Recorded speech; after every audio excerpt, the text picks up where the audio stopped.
Greetings! Welcome to the stream. Welcome to a very special stream here on the Tin Can Audio Twitch channel. Thank you all so much for being here. Thank you so much. It is wonderful to be here. I hope you're having a fantastic Monday. I hope you had a fantastic weekend. There are so many of you in chat. I'm not going to be able to say hello to all of you, I'm afraid, but thank you all so much for being here. Thank you all so much for coming. This is something new and unfamiliar to me specifically. So this is going to be slightly scary, but I'm excited to kind of almost take a back seat and just let other people run the stream. I should do this more often. I quite like the idea of just sitting in chat and getting to experience what it's like for all of you, basically. Yeah, I noticed that you've already realized that the sound alerts have been turned off. I've turned them off because we're going to be telling a story. We're going to be trying to create an atmosphere, and it's very difficult to do that when a very loud voice, says gay and flashes on the screen really loudly. So we're turning them off for this stream. They will be going back on again, but just not this week. Please, for the love of God, I'm cupping you very gently. I'm holding your face very gently. Please behave. Anyway, so today we are going to be, we're going to be playing a game of The Deepest Dark, which is a new horror TTRPG from Ella Watts and Georgia Cook. Ella, you might know Ella around these parts. She's been on a bunch of our streams.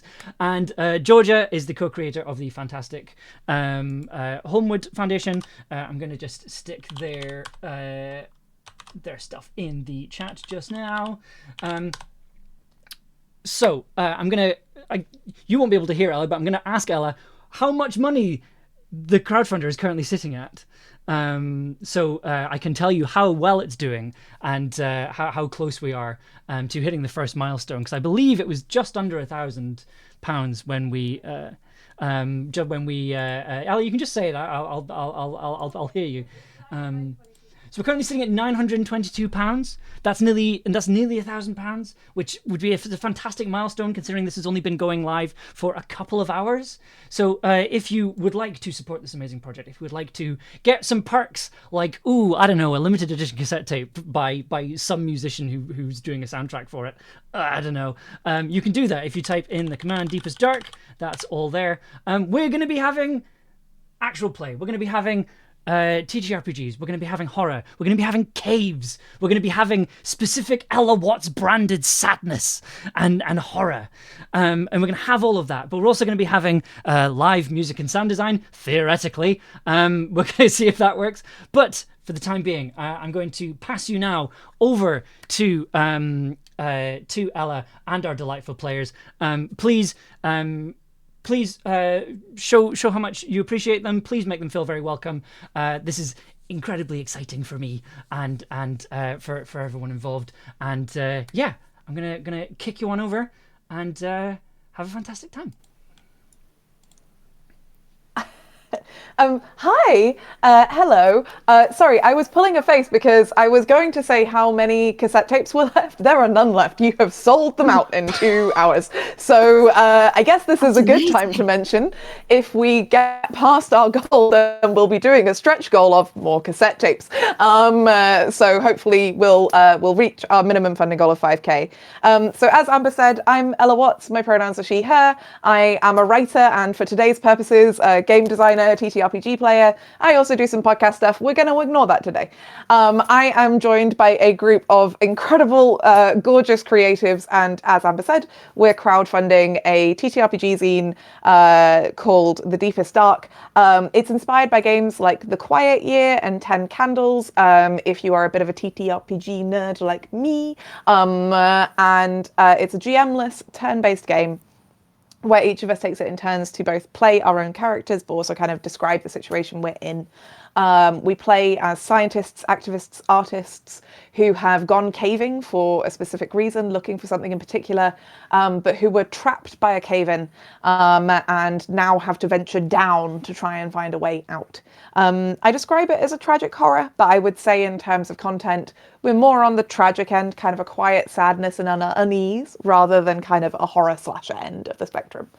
That said, please do mind the content warnings on the channel. There are definitely going to be themes of claustrophobia today. There are definitely going to be themes of death and grief today. That's a lot of what the game is about.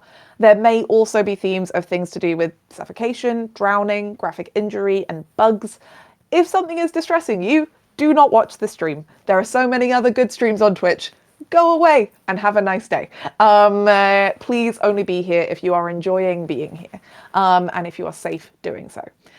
Okay, I think that's our content warnings. Told you about the project. You can find out more at the link below. As I said, we've currently run out of cassette tapes. If we reach our goal of 5K and get past it, then we will have a stretch goal for more cassette tapes. But for now, we're on our way to our goal. I would love to introduce you to our wonderful players. First of all, my co-creator of The Deepest Dark, our wonderful illustrator. Please introduce yourself. Hi, I'm Georgia Cook, and as Ella said, I illustrate The Deepest Dark, which is such a joy to be working with Ella. I'm also a writer and occasional podcast person, and my pronouns are she, her. Beautiful. Okay, next up, I'm going to say, could I please have an introduction from our photographer? Sure. Hi, hello. I am your androgynous android late night DJ, Nathan Blades, aka the Neon Caster, tabletop RPG designer, streamer, voice actor, and general internet ne'er-do-well. Excited to be here. Welcome, everybody. I hope everybody's excited to be sad. We're gonna die in a cave. Okay, next up, our archaeologist. Hi, I'm Wren. My pronouns are they, them. I float around the TTRPG space doing things like this sometimes, and sometimes I voice act too. Heck yeah, and also looks great in that jumper. And last but not least, our hydrologist. Hi, this is Poorna, joining you from India. My pronouns are she, her. I also float around the TTRPG space, sometimes appearing on very cool game streams like this, and saying very sad things, but looking happy, which is confusing, but it's late for me. Look, sometimes it's just fun. My GMing style has been described as cookies and broken glass, and I feel like that's accurate. So, for all of you watching, this is it's a one shot. It's intended for people who have not heard about the game or are maybe curious about the game, to see how it plays, to get a bit more of a sense of it. But I should also say we are actively playtesting the game right now. As you know, we don't yet know if it's been funded. We're at the start of February and the campaign's going to run for the whole month.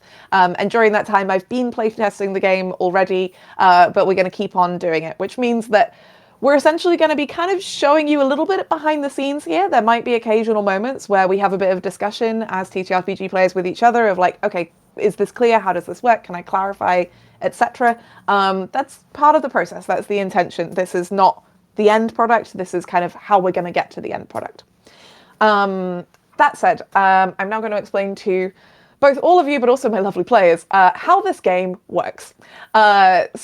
The Deepest Dark is essentially a turn-based GM-less game in which each of us takes turns describing vignettes, describing the environment, describing what we're seeing, feeling, hearing, touching, tasting, and occasionally we'll switch between third person and first person to go from being the GM describing the scenario to playing a character within that scenario, specifically our character within that scenario. And once we feel that the scene is finished, we pass it on to the next player. In each turn, you can either explore or descend. When you explore, it's generally safer, it's a little bit easier. You're traveling laterally across the caves. And in the fiction of the game, this is something that you might not do with the whole group. There might be we might split off a bit as we're exploring this level of the caves, the strata of the caves. And so when you explore, you roll a dice pool, our communal dice pool, which is made up of d6s that represent our hope and d6s that represent our despair. And you're looking for one success, a success here being a 4 or higher. However, you only keep the hope die with a 4 or higher if you roll a 6. If you roll a 4 or 5, they get spent. We remove that hope die from the pool. The idea is that hope die represent both the party's hope and morale, but also their literal resources, their physical and mental energy, and their ability to withstand the stress of being in quite a frightening situation. So they might get through a difficult scenario, but it might have cost them something on the way. If you fail to explore, that means that your character has encountered a hazard. If you don't roll any 4s, 5s, or 6s on any of your hope. And you, as the GM in this moment on your turn, can describe what the hazard is, set it up essentially, what's happening. You've noticed that the cave is flooding, there's been a cave in, maybe you think there's some kind of toxic air or you're running out of air. And then another character can choose to assist you if they have a hope dice in the dice pool. If they have hope in the dice pool, they can spend their hope dice like a resource to come and help you. They'll always automatically succeed on assisting you, but they have to have hope dice to spend. So it's important that each of you tracks your individual hope and despair as well as the group hope and despair. It will go up and down throughout the game. So that's exploring. As we explore, whether or not you succeed, you mark off a chamber on this level of the cave. So we either mark it off as a wonder. If you succeed, you find something extraordinary, you roll on the roll table or make something up. You as the GM in this turn get to describe what you find and how it inspires or comforts your character and makes them feel that they can go on. It gives them the strength to go on, the courage. Or if you fail, you mark off that chamber as a hazard. This is a dangerous way, it's impassable. We're going to have to find another way around. We're going to have to try a different chamber. Once we've exhausted every chamber on a given level, we must descend. So mostly what we're going to be doing is explore, explore, explore, descend, explore, explore, explore, descend. Descending is more dangerous and involves the whole group. So it's still one person, one player in real life rolling the dice pool. However, you need at least 2 successes, at least 2 results of 4 or higher on a hope die. And also, if someone wants to help you, they can't automatically succeed by spending their hope. Instead, when they spend their hope, they can optionally re-roll as many of the dice in the dice pool as they want. Now this becomes relevant, finally, to explain the difference between our hope and despair dice. So I've said in fiction, the hope represents resources. Despair is low morale. Despair is fear, it's depression, it's hopelessness. And so if we ever roll the same numerical value on a despair die and a hope die, they cancel each other out. It's 1 for 1, but it might mean that we've got some despair die when we try to descend that are preventing us from succeeding. Now, we could spend a hope, we re-roll those despair die, this time we pass the trial, but that's kind of mainly where that's going to come up. Whenever we fail, we add despair dice for our character to the pool, as our character individually is beginning to feel the weight and fear of being trapped in this cave system and how frightening that is, and doubting whether or not they're going to get out. But also as they start to feel, the physical strain of it, running out of resources, so on and so forth. Again, both your despair and your hope will go up and down. If we ever have twice as much despair as hope in our dice pool, we immediately trigger a long rest. During a long rest, it's essentially a free turn for every player because every player will get a turn.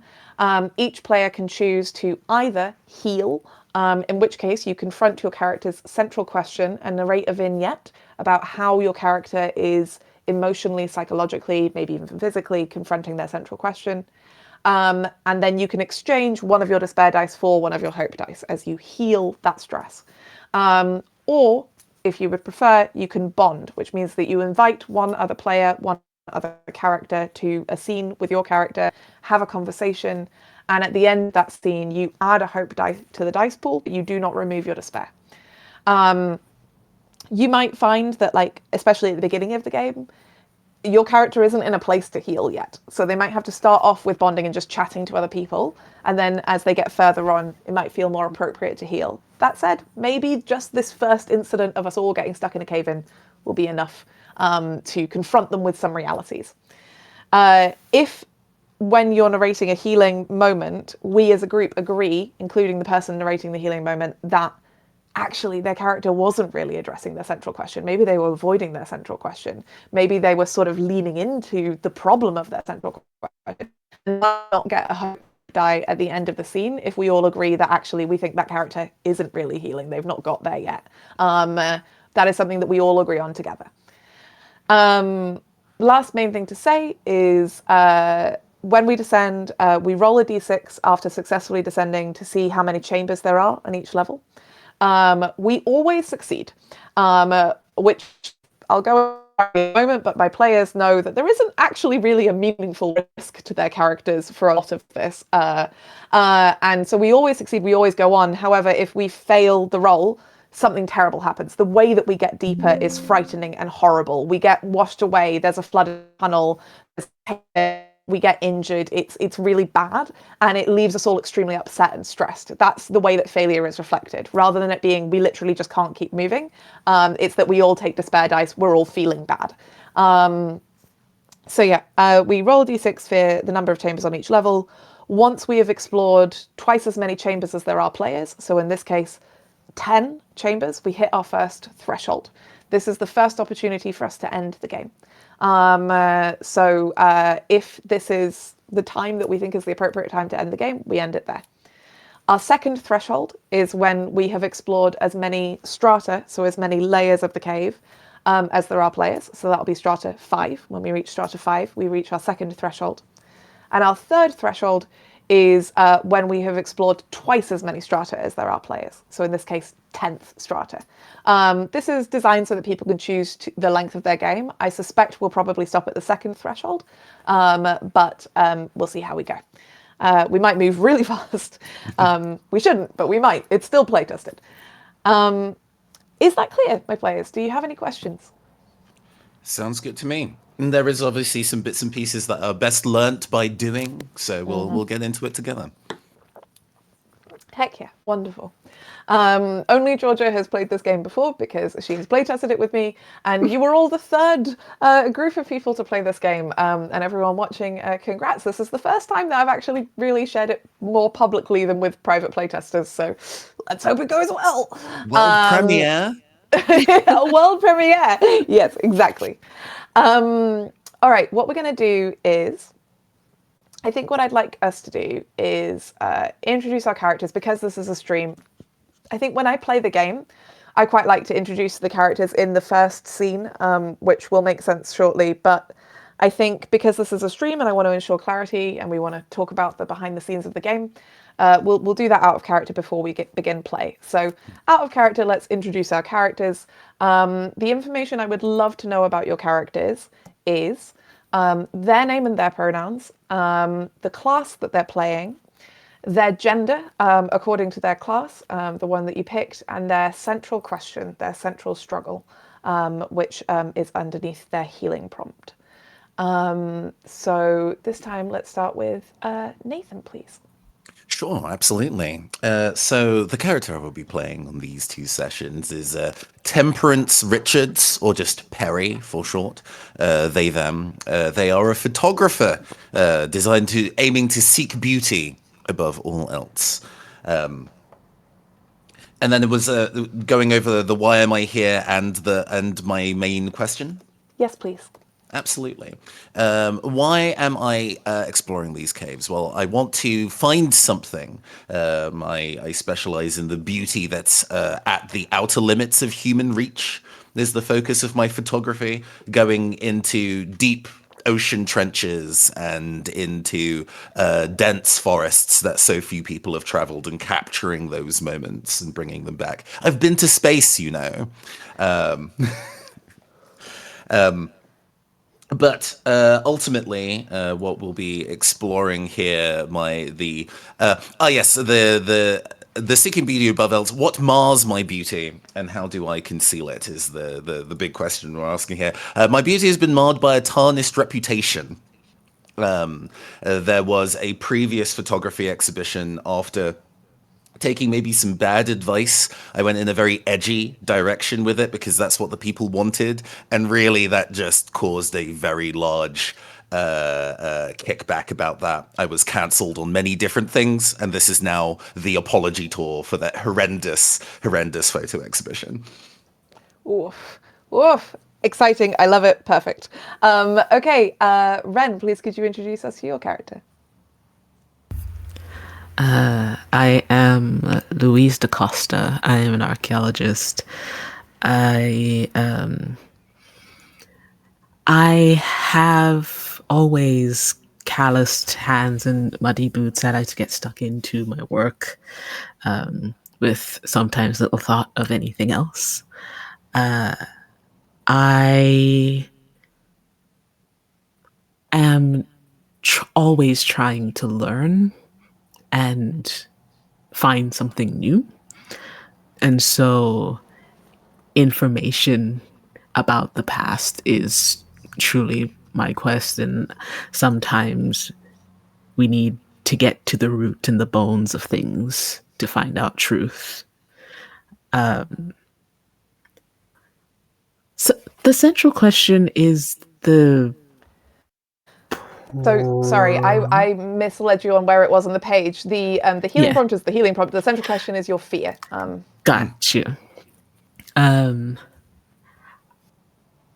I can't let something go, and I can't let it go because if I don't remember it, who will? Oh, I'm excited. I'm really excited. It's funny. Obviously, I had a lot of fun creating these character classes, but with this particular group of players, I'm just really excited to see how Wren like fucks me up with that. I'm already like, oh, I'm in danger. Poorna, please, could you introduce us to your character? Right, so I am playing Ilana Ravencroft, who is a hydrologist, and her pronouns are also she, her, like mine. So central question is the fear, you said, right? Yes, your fear. Yeah. Okay, so the central question for my character is why do you have to save the world? And I just want to matter. I want to matter in the history books. I've written so many reports and so many statistical tables about hydrology and why it should matter, but I haven't, at least as far as my character feels,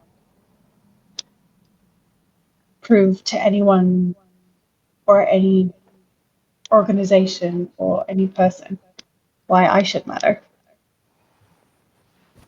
And I really want to. Oof. Great stuff. Awesome. Already feeling my feelings. Georgia, please could you introduce us to your character? Of course, my character is Edwin Green, pronouns he, him, and the character descriptor I've chosen for him is constant humming. He is a man who constantly seems to be just on edge. His central question is, why can't you be alone? And he can't be alone. I can't be alone because I am afraid. I'm afraid of loneliness. I'm afraid of the thoughts inside my head. I'm afraid of vanishing and nobody ever finding me.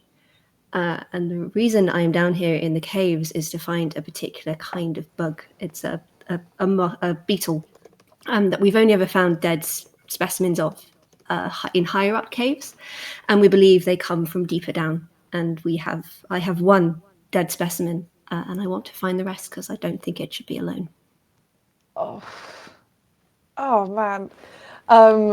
Great, amazing, fantastic. You're all. I mean, I did invite you to specifically punch me in the feelings, but you are all punching me in the feelings. That was just it got harder and harder to feel composed. Cool. And last but not least, whilst I am sort of facilitating this game slightly more than ideally I'd like it to be played, because obviously it's my game and it's playtest. I'm doing a little bit more managing, but fundamentally I am also a player here. This is a GM-less game. So I'm Joan. I'm the cartographer. My gender is lost. And my central question is, why do things have to make sense? My answer is, it has to make sense because understanding will fix everything.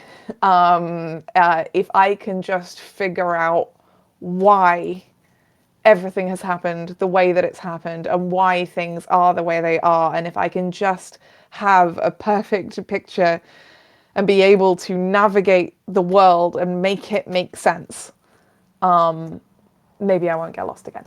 Who knows? Okay. So now we're going to begin playing. Just before we do, I always read the introduction, and we have a little invocation, which is inspired by Luke Jordan in the games Grand Guignol and Harvest, which is essentially just here. The introduction is a practical thing to be like, just so you know, this is how the game works. And then the invocation is to kind of bring us into some of the themes of the game. I also just want to share with my players and I'm really considering making this more prominent in the zine, because our wonderful layout designer, Luca Brave, is currently working on the layout of the zine, so I still have time to ask for things to be moved. I think there's a great quote from a writer called James Tabor in a book called Blind Descent, which is about people exploring super caves, which gives you a really cool sense of how extraordinary and alien and strange caves can be. So I'm going to start with this quote, which is, caves breathe, have active circulatory, digestive and excretory systems, can contract diseases and suffer injuries, and heal many of both, and are constantly growing, just like any other living body. In many ways, a cave is a body, and it is alive, and we are inside it. So keep that in mind, because I think it's cool. All right. The introduction, the practical side for our players who are also going to be our GMs and need to have a pretty clear understanding of what our terms are, is the following. In the Deepest Dark, you play a group of experts and eccentrics who have embarked on a dangerous and extensive expedition deep underground. Before the game began, all of these characters were killed in a cave-in at the very beginning of their journey. You, the players, know that your characters are already dead, but your characters do not know that yet. What your characters know is that there is no way out, there is no way back, but they still have their supplies and equipment, and they can always venture down. Throughout the game, you will explore the subterranean world both laterally and vertically. You will have a pool of communal resources reflected by a communal dice pool. This dice pool will also reflect the group's morale. Eventually, you run out of supplies and you realize what has been true since the beginning. You are dead, and it's time to let go. At the end of the game, take it in turns to ask each other, was it worth it? All right, and now our invocation. Every single person on the planet is going to die. The overwhelming majority of us will be forgotten almost immediately, if anyone was even aware of our existence, except for by a comparatively small number of friends, family, and other human beings with whom we had contact across our lives. It is very likely that most of us will be remembered by a clerk at our local grocery store for a particularly unusual order, or by a friend for an embarrassing and later hilarious incident at a party, rather than our great works or achievements. There is an idea in the Western world and culturally Christian countries that a person is only of value if they have done something remarkable and worth remembering. But every person is remarkable and every person is worth remembering, and all of us will do and see extraordinary things in the extraordinary span of our improbable lives. The Deepest Dark is a game that asks, if you find something wondrous and the world never knows, does that mean it didn't matter? Does it mean that you didn't matter? I hope that the answer you will come to again and again, all of you, everyone who plays this game, is that the real thing that has any weight is the fact that you were there, and you loved, and you were loved, and you found beauty even in the dark. The Deepest Dark is also about caves. Their beauty, their strangeness, their danger, their fundamentally alien existence to us as a land-based mammal. Caves, I feel, are places that human beings fundamentally should not go. And yet, like every place that human beings should not go, we find ourselves drawn to return to them again and again. These are the graves and tombs of our civilizations. These are the records of the life story of our planet, her stretch marks and her scars. These are the locked boxes which hold the very oldest things on Earth, and perhaps even the secret to gaining a deeper understanding of reality itself. They are terrible and wonderful and awesome in the oldest sense of the word. They inspire awe. I hope that you capture some of that as you play this game, and that you enjoy finding all of the extraordinary wonders around you in this world that already exists. So, we had entered the cave that we intended to enter. We are going on an expedition together. However, after we had passed through the first chamber, there was a terrible cave-in. The chaos of it was almighty. All of us briefly were unconscious. There was dust everywhere, eyes stinging and running. We are physically hurt, and it becomes very quickly apparent that we are trapped and we are not going to be able to exit the way that we had planned to exit. In fact, we're going to have to go some way. We're not sure how far we've fallen, how significant the cave-in was. We're going to need to orient ourselves. We're a bit lost. So the immediate start of the game is that all of us takes a despair dice, which means that we now have 5 despair dice in the dice pool. Mm-hmm. Now, given that we have 0 hope dice, we do have more despair dice than hope.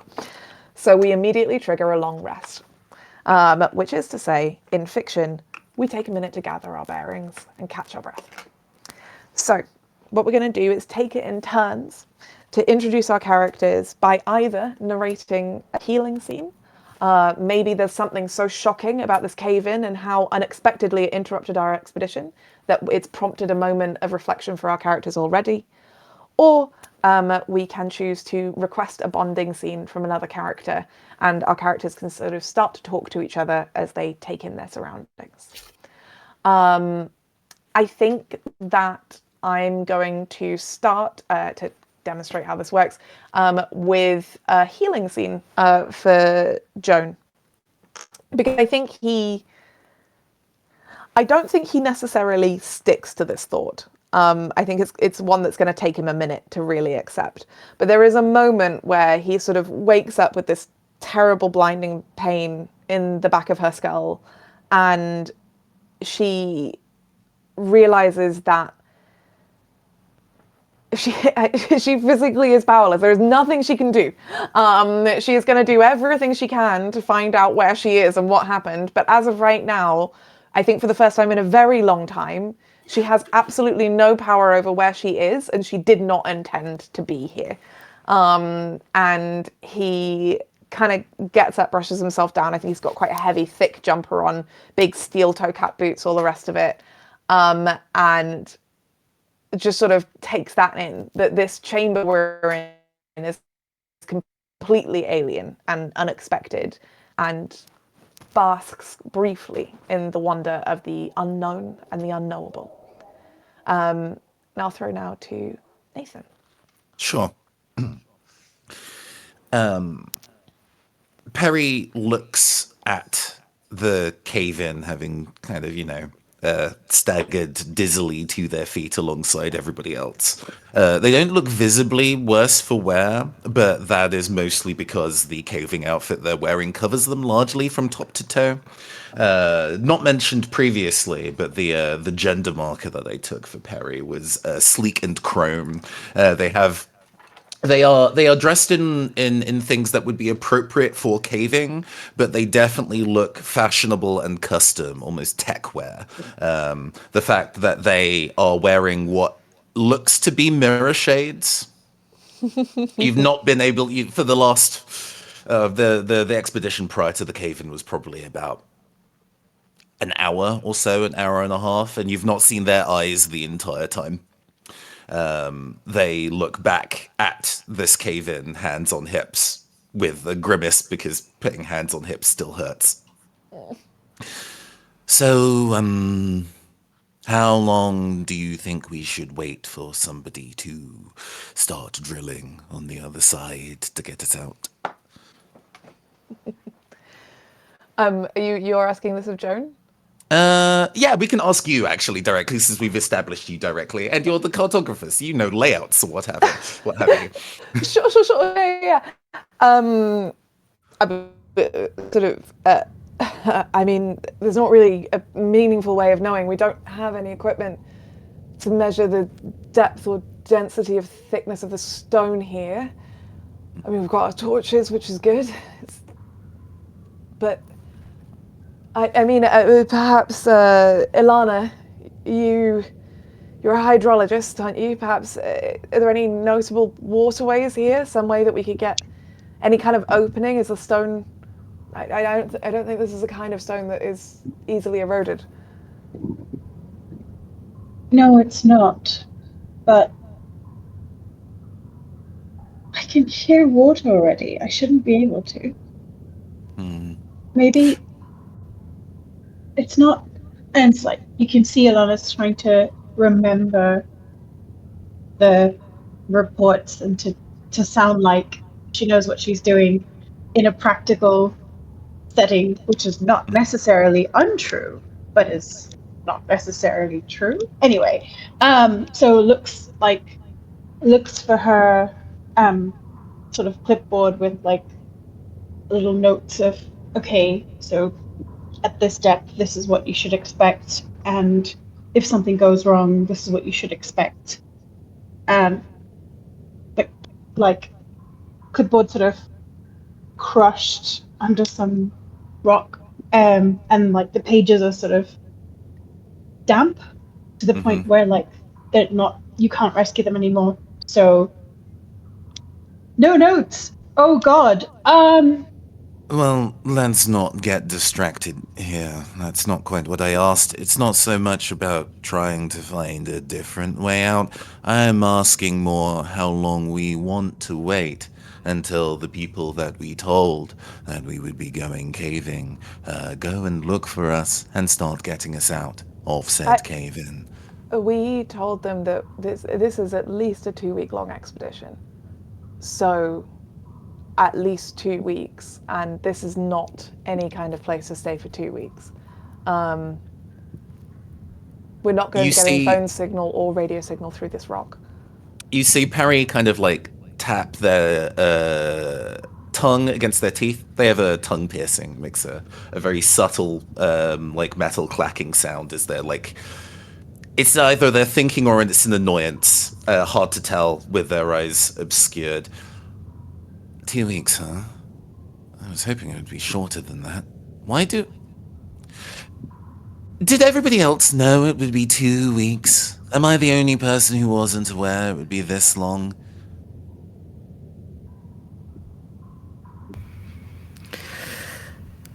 Louise is sitting on the ground, legs akimbo, trying to control the rate of her breathing. Perry, your knowledge of a situation is your own responsibility. It is not for us to dictate if you know where you're going for 2 weeks or not. Perry says, I see. Perry does walk over to a rock and kick it with incredible ferocity down into the darkness. I think Edwin puts up a hand as if he's in class. I think he's come into this cave wearing like a big set of goggles over his already big glasses, which make him look rather more like a bug than I think he anticipated. Or you can see these like big eyes behind his goggles. He says, "Do you really think it will take that long? I mean, if we don't send radio signals or perhaps letters." I mean, radio signal can't usually penetrate through stone. I mean, if we would, come out, send a little, hello, this is how we're doing, and then head back in. Maybe. I mean, maybe I agree. I think that would be the most sensible course of action, but we're not going to be able to get out the way we've come. No, that's we don't know quite how apparent. deep that rock is, and we certainly know it's unstable. The only thing we'd be risking is, being buried alive.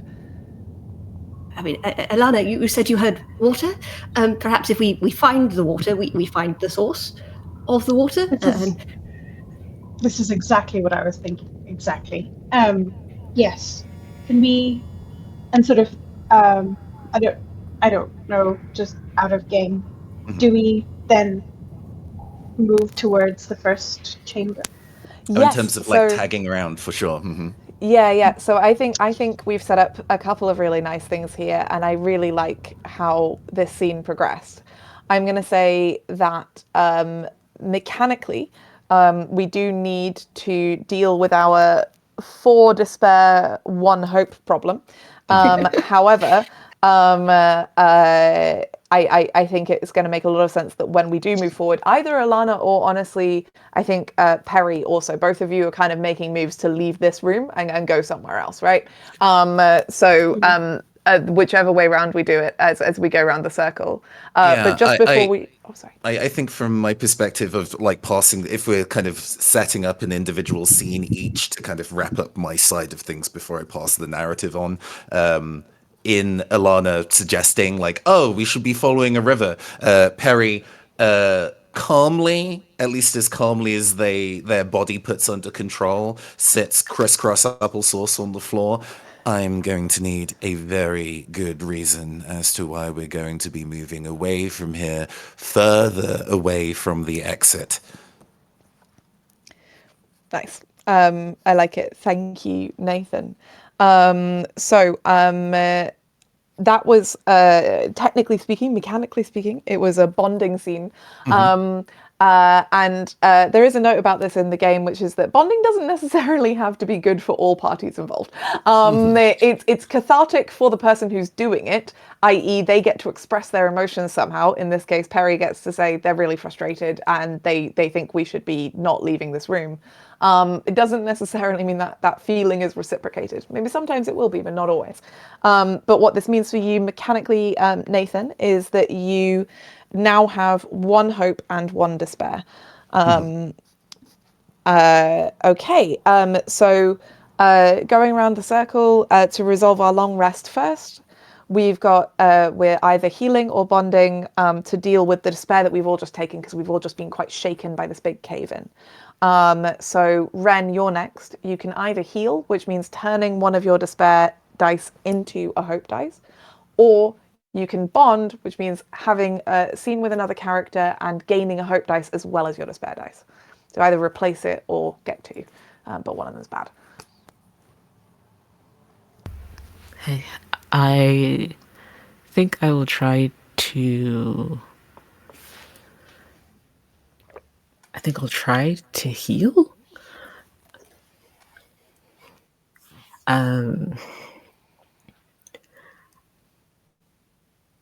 As Luis is sitting Still on the ground, she closes her eyes and tries to regulate her breathing. It was the sound of the rocks falling more than anything. She remembers a sound like that, much louder, more rushing involved. She remembers the sound of it as rocks and mud swept down through streets and covered homes in her village. She tries not to hold tight to the sounds that accompany the shouting and the screaming. Why is she down here? Why is she down here?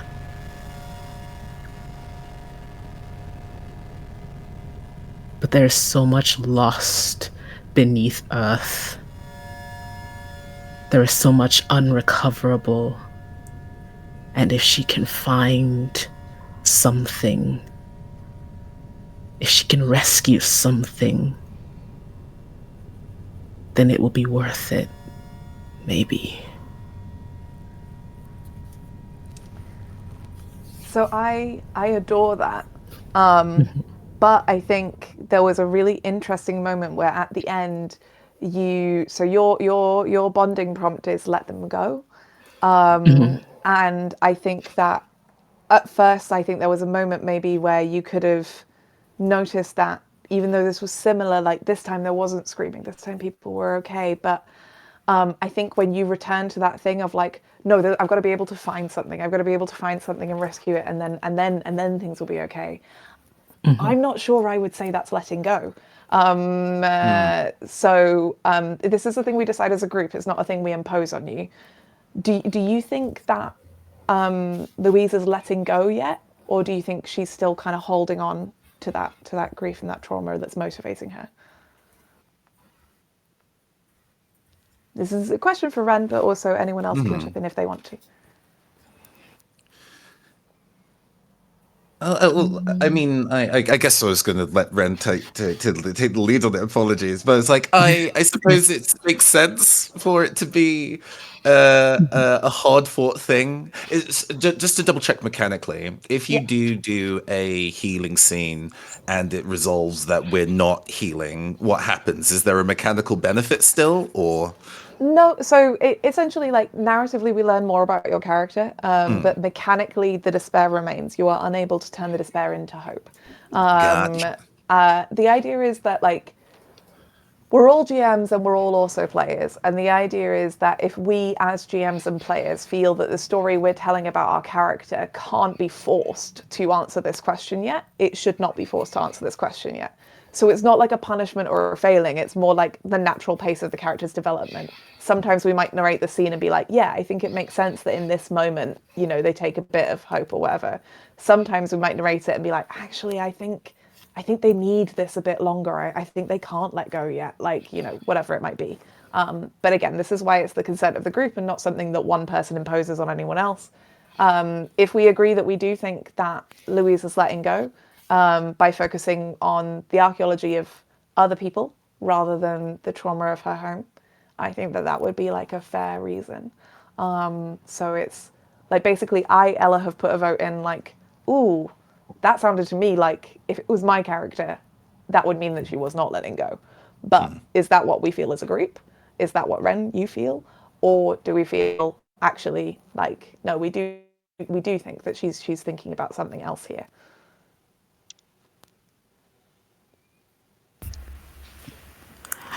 I think it's still a bit early for Louise to fully. I think this was her still clinging on to something.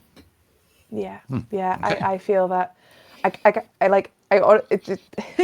like it's silly to say, but I felt that in my heart, right? Like it's just like I care about her already, but like I think it was like, oh yeah, just at the end it was like, oh. Okay, beautiful. Thank you very much, Wren. In our turns, Poorna, healing or bonding? I think just for variation, I think bonding might be fun.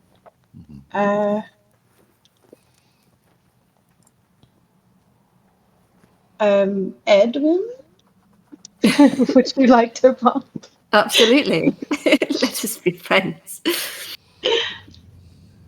Right. So we roleplay the scene and help one another face our fears. So this is sort of building on the fears that we expressed in the first scene, right? Okay.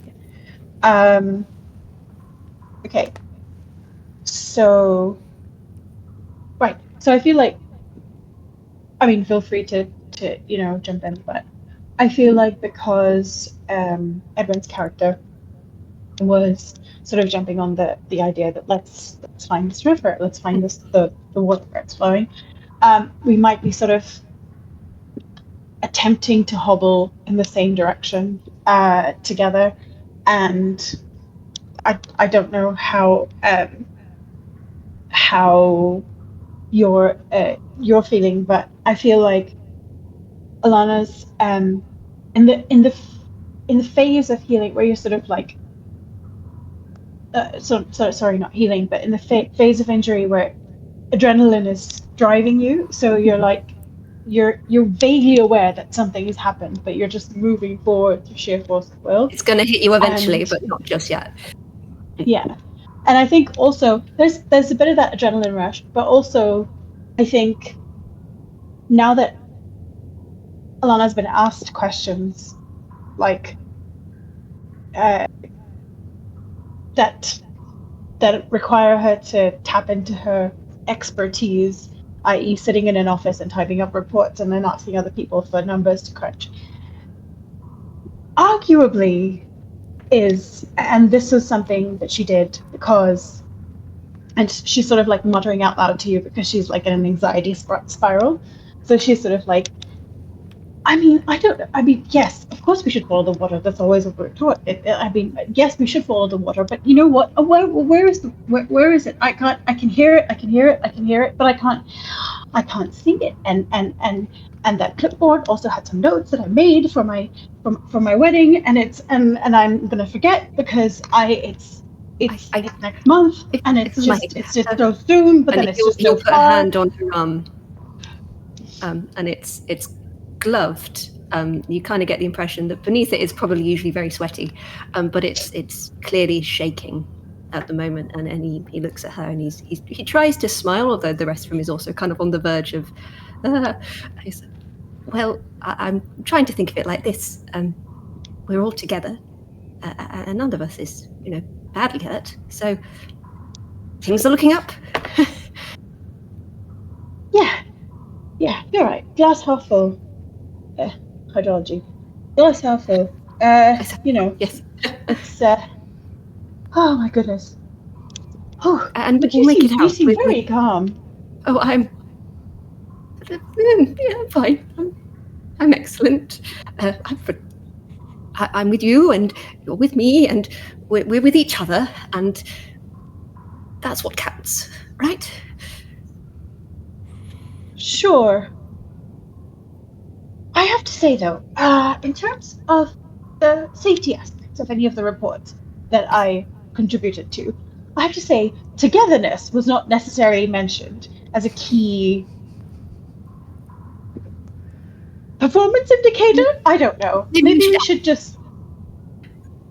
Yes, I will make a note, except I can't because my clipboard's crushed. But I will make a mental note. Yes. And on that awkward bombshell, I think I'm obsessed with all of you already. But yes, so Poorna, you get to add a hope. So for anyone who's record keeping, we currently have 4 hope for the group and 3 despair. And I think all of us, except me, have despair. Joan's fine, apparently. Georgia, would you like to heal or bond? I think on the back of that conversation and on his own sort of revelation through it, I think he will try to heal. I think there is something in him that is taking a lot of comfort, probably more comfort than he should, in the fact that he is with people. He's so, the thought of being here in this place alone, having to navigate through this maze that he can't even see to find the way out on his own, is just so enormous and so horrendous to him that even with people around him who are just as scared and injured as he is, he's actually quite happy about that. He's terrified, but it's a relief. And that to him is healing. Okay, well, I think it's a great vignette, but I'm pretty sure your healing prompt is find comfort Not in your own. properly healing to him. It is not to be on his own. No, his prompt is find comfort alone in your own company. And you're like, thank goodness all these people got trapped underground with me because I'm not alone. That is the exact opposite of what you need to be doing. So I think you also will not take a hope, I'm afraid. You will keep your despair for now, because I think, as you've just said, like privately, I think Edwin is really relying on the fact that he's still got everyone around him, and maybe too much. Okay. That's our long rest done. So in terms of turns, the first strata of the caves always only has one chamber. So we only have one exploration before we descend. Nathan, it's Perry's turn. We're going around in a circle as I can see it on my screen. That might not make any sense to you all, but I'm going in a circle. Let you lead that. Thank you. Nathan, this is an explore roll. So you roll the group's dice pool. At the moment, that's 4 hope and 3 despair. Yes. To make life easier, you can just roll them separately if you want to be able to see. I have them color-coded on hand. You may have to occasionally remind the changes that happen to the pool after each turn so I can keep it up to date, but got that in hand. Great. Okay, the dice have been cast. All right, you're looking for 4s, 5s, or 6s on your hope dice, but they will be cancelled out if the same. Wonderfully, a single 4 on our hope dice. Wonderful. There is also a single 4 on our despair dice, which, as I understand, cancels that out. It does. It does. Oh no. Okay. Well, I mean, on the plus side, the good news is that if you're not able to use your hope dice, you don't spend it. So you don't lose a hope die from the pool, but you do add a despair dice to your total count, Nathan, for Perry, as something terrible happens as they are trying to explore. And I mean, you said before that they'd sat down, so I imagine maybe they don't even intentionally explore, but they find their way into another chamber that is dangerous. What's happening? Just to check, that means, so as I have added my own despair die, that is now to the pool in general, so 4 hope, 4 despair for everyone? That is correct. Gotcha. Thank you. So I understand. Perry remained crisscross applesauce for a while and patiently waited for somebody to actually make an argument for them to explore, and instead they were ignored. Under breath, fine. They get up and look in the kind of like direction that both Edwin and Ilana walked off to have that private conversation and start exploring. As Perry moves after them, misses whatever immediate turning, they're not listening for water or checking for moisture. They just went on visuals under which direction they walked in. They have a number of different lights on them. Everybody has lanterns and torches and batteries in various stylings across all of us. Even though this has caught us by surprise, we are actually prepared to go caving and have the appropriate tools.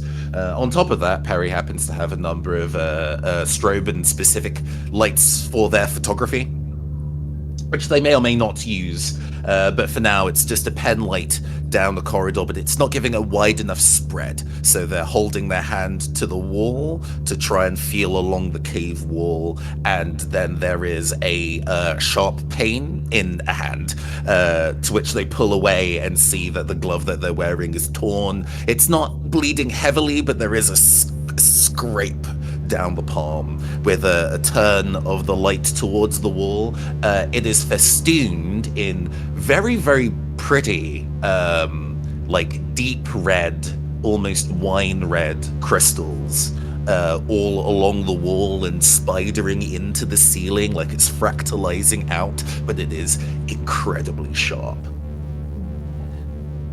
Moving light across the floor, it's scattered across the floor as well. Heavy boots probably could get through them, but you wouldn't want to trip in here. It would be incredibly painful. Amazing. I love that. So we have discovered a hazard in our first chamber, these incredibly sharp crystals, and you've been injured. On your failed roll, another member of the group can choose to assist you if they have hope to spend. So the people who currently have hope are yourself, you can't assist yourself, Poorna, i.e. Alana, and Joan, me. And I think maybe, if it's okay with you, Poorna, I think in this case, because we've established that Alana and Edwin were together looking for water, and we've also said that Perry was going in the other direction, maybe it makes sense for Joan to be the one who helps? Okay, cool. Thank you. So I'm going to erase my hope, because the way this works is that I have to spend the resource in order to be able to help you. So we will remove one hope from the pool. Yeah, the way this works is, I think that Joan notices, Perry wandering off. Joan hadn't actually ignored Perry, but I think is maybe not super socially fluent and wasn't really sure how to start talking to you again.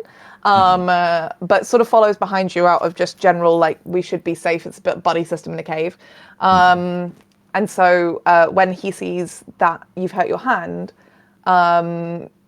he'll say, first of all, he'll sort of get out some medical supplies. We've all got a decent first aid kit. Caving is dangerous. Do you need a hand with that? I'll be fine. Sorry, I just realized the hand. It's okay.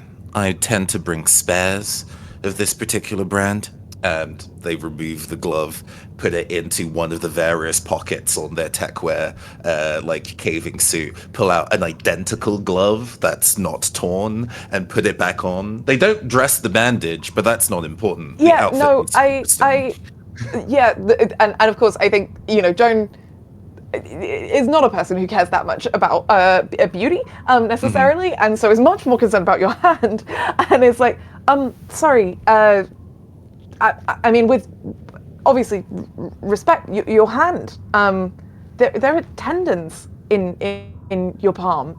If there's still glass in there, you could lose the use of your hand permanently. May I please see your hand? I need to look at the wound. You're going to hound me if I don't let you do this, so fine. And it is gingerly peeled. There's like a zip on it, and there's a whole show of the fact that I have to go through the process of removing this glove again. Here. It is not deep, it's fine. All right. Joan takes their hand quite gingerly, I think as respectfully as possible, as it were, trying not to be touched too much, but is like her head torch is shining on the blood in the wound, and that red crystal that I think, that deep red you described, it sounds almost indistinguishable from the color of blood, especially in low light. And so I think it really takes her a minute. She has some like tweezers to just check that there's no glass, and she at least is quite nervous, because he's very aware that, like, if he accidentally sends some of this crystal deeper into your hand, he really could slice the tendons in your hand. He really could take away the use of your hand from you. But also, as long as it's in there, that's a risk. And so there's this sort of tense moment of where Jonah's really like sweating, trying to like dig each piece of glass out as gently as possible and find each piece of glass, before pressing some butterfly stitches on the wound, putting gauze over it, bandaging your hand. And as he's washing kind of the tweezers and putting away the equipment, sort of gives you this slight sort of crumpled face frown. I think that she's definitely in her 50s. So it says, I don't mean to speak. I know you know that this is a very serious situation. And we need each other. And I care much less about whether your very impressive outfit is intact than I do about whether or not you are intact. My fans have wished worse for me in the past. This is comparatively very little. That seems like a very serious problem. Have you been? There's a start of a question, and it's silenced by tapping of piercing against teeth. In fact, throughout the shards of crystal being removed from their hand, they stood pretty implacably most of the time. And if you were listening for it, you would be able to tell how like nervous or in pain Perry was by the amount of tapping that was happening, but otherwise they gave nothing away. Sometimes we have to keep our own composure because the other people outside of the situation don't really care what state we're in. But while we're here, I suppose we're collaborators, comrades in arms, so I appreciate you looking out for me. That is not always the case. You're welcome, and I'm sorry that that's been your experience, but to be very clear, I am looking out for you. Your safety is of paramount importance and my concern, as is all of our safety.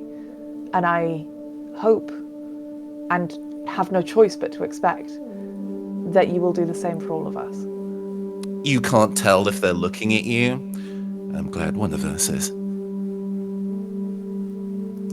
I love that, and I think we'll end that there. So Nathan, Perry takes a hope for being helped, essentially. When you're assisted, you get a hope. You kind of, for whatever reason, Perry is a little emboldened in this moment. Wren, it is your turn now in our turn-based game. And we have explored the only chamber, which is a hazard. It's dangerous. So the only thing we can do is descend. Die in a cave, die in a cave. No. So what you are trying to do here is you're rolling the group dice pool. The group dice pool is currently 4 hope and 4 despair. You need at least 2 results on the hope dice of 4 or higher. Okay. Let's do the despair first.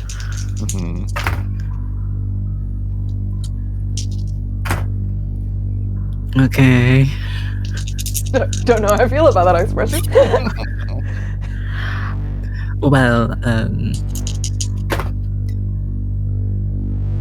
so it's 2 6s on the despair and 4 on the hope. Okay. 1 4 on the hope or 4 6s? No, it was 1 4 on the hope. Oh, okay. All right. Well, the good news is 6s on the despair don't matter as long as they're not cancelling out a 6 on the hope. So it feels ominous, but mechanically it doesn't do anything to us. The bad news is we needed 2 successes, not 1. So this is initially a failure, and someone else is going to need to spend their hope, their resource, their energy, whatever, in order to help us succeed and overcome this obstacle by re-rolling some of the dice in the dice pool. We can re-roll everything except the 1 success, for example. I've just spent some hope, so the people who have hope right now are Nathan and Poorna. So either of your characters, Poorna, would you like to help? Sure. So how do we do that? We're gonna mark off one of your hope. So you lose that because you're spending it, and then Wren can re-roll as many dice as you wish, and then if the new roll succeeds, you can describe how you help. If the new roll fails, you describe how you also get in trouble. Amazing.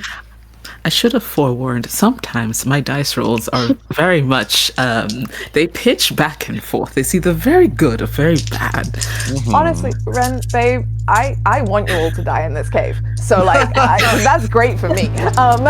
Immediately. We've succeeded in the first. Ooh! That's 2 more successes. Yay! Okay, so you do help. So, Wren, tell us what the... Oh no, that cancels out from one of the previous 6s. Don't worry about it. Sorry, can I check what the question is there? No, so one of the new successes was a 6, but it's cancelled from the despair 6. But you could have rolled you can re-roll the despair as well, so you can re-roll all the dice.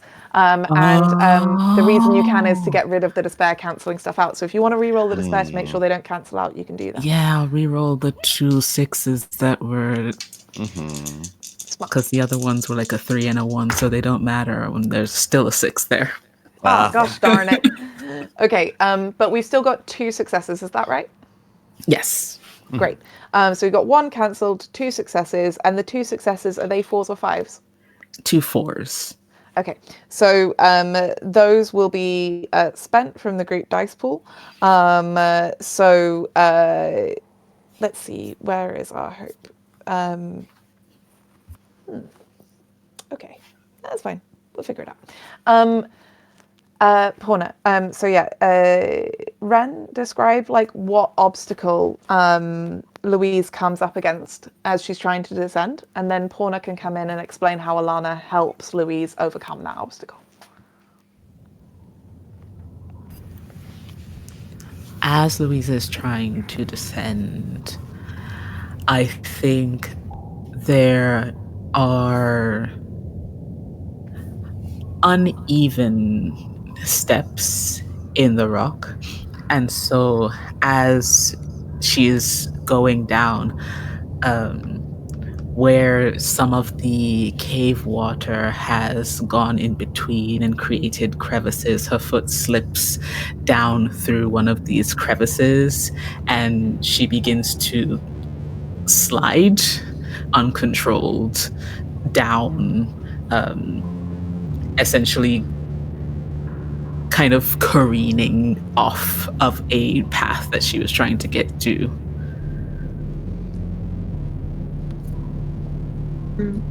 Okay. I would like to clarify whether my help needs to be hydrology related, because that's going to be slim to none. It doesn't need to be hydrology related. It's just anything that you do as a person to help this other person. So you could improvise. You could be like, I throw them, my bag, and they grab my strap of my bag, but it tears a bit as we go. Or it could be, I give them a rope. Yeah. Or it could be, I just get stressed out whilst trying to remove glass from their hand, etc. Yeah, got it. Okay. I think Alana notices that because she's keeping an eye out for where the water is, I think she might notice the rock that's been made more slippery that your feet are on. And so I think she will remind me how you're dressed. Louise is dressed fairly simply. It's buttoned down with a like a suede jacket, and then some cargo trousers, boots as well, but they're not gripping the way they're meant to grip right now. Yeah, I think losing our grip is a collective problem. Okay, so if we So Alana's gonna reach out and grab the back of your jacket, and sort of do it like both. So try to anchor herself before she does it. But I think you might be wearing heavier clothing than she is, so it might be that she is slipping also while trying to help you. So she does manage to right you a little bit, so you don't teeter off. But I think grabs your jacket, and neither of you are particularly steady. And I think it sort of goes, "Ah," and then at the same time, I think in that moment while she's helping you, also Alana's like, "This is causing more pain than it should. I'm just helping someone remain upright. That should not be causing this much pain in my wrist." Anyway, so that's what I do. Nice, very, very cool. I love that. And I'm gonna say, we spent our 2 successes because they were 4s, not 6s, and the 2 remaining hope in the pool belonged to Perry. So what I'm going to say is that the way that's reflected mechanically is Perry just has a rough time getting down this descent. It is not good. It is not making you feel good.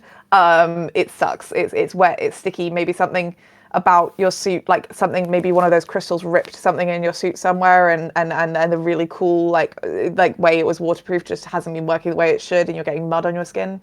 But however you want to interpret it, Nathan, Perry does not have a good time getting down. Yeah, it's I think it's just a frustrating slow arduousness of this. I think especially rather than it necessarily being so much of a physical thing, Perry is still reeling from the idea 2 weeks. We were supposed, even if this didn't become a complete shit show, I was supposed to be in here for 2 weeks and nobody told me. God, it's like being sent to jail, and is just having to reconcile that and just put up with the fact that that's their life now as they are making their way down. And it is not, I think even with the glasses frowning heavily, I think if anybody sees Perry's expression, you might even think that they're frowning from like the difficulty of the descent. They're frowning for a different reason. I love it. And Wren, Louise, as she's helped by Alana, there is an enormous comfort where, you know, you were slipping and it was like, this is it, and I'm just going to disappear. And we don't know exactly what happened to your home, to that village, but it sounded like there was some kind of mudslide or something. I don't know if, okay, but I feel like maybe something about this falling feels uncomfortably familiar to you. And then someone catches you and you don't fall. And you feel a little hope in that. You feel a little comfort in that. You're not alone, and this isn't like that was. This is a different place and a different time. So you do take a point of hope for being helped, Wren. And then please roll me 1d6. This is going to tell us how many chambers are on this level of the caves.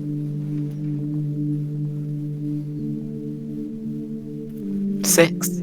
Wow. Where were you before? It's going to be huge down here. We're going to move now. We're going to take a break pretty soon, but I want to complete one circuit of the group before we do. Poorna, it is your turn to roll to explore. Now,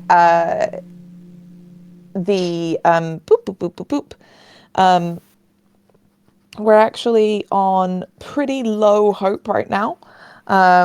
We have 1 hope and 4 despair.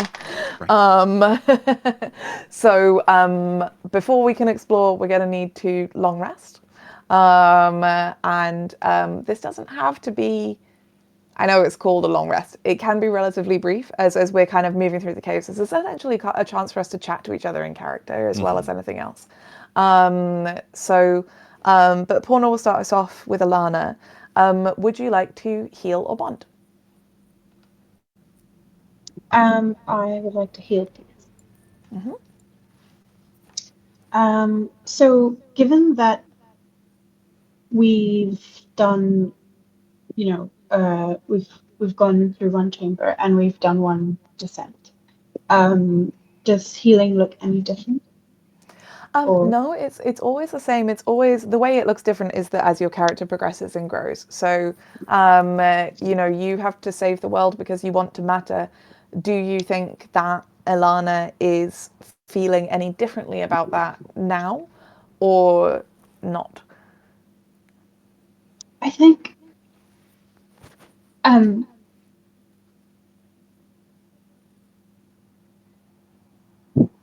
that the saving the world part was studying to become a hydrologist and getting a job within organizations, doing things. Those things are supposed to matter.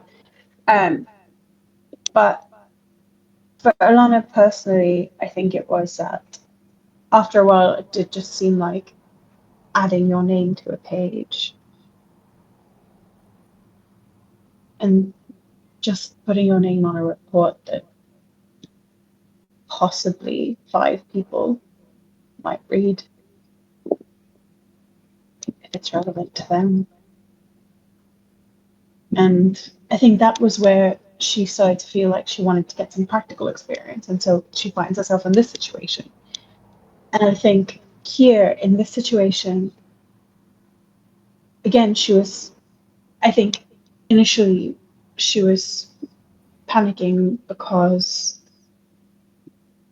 she didn't really have answers to things people were asking. But I think,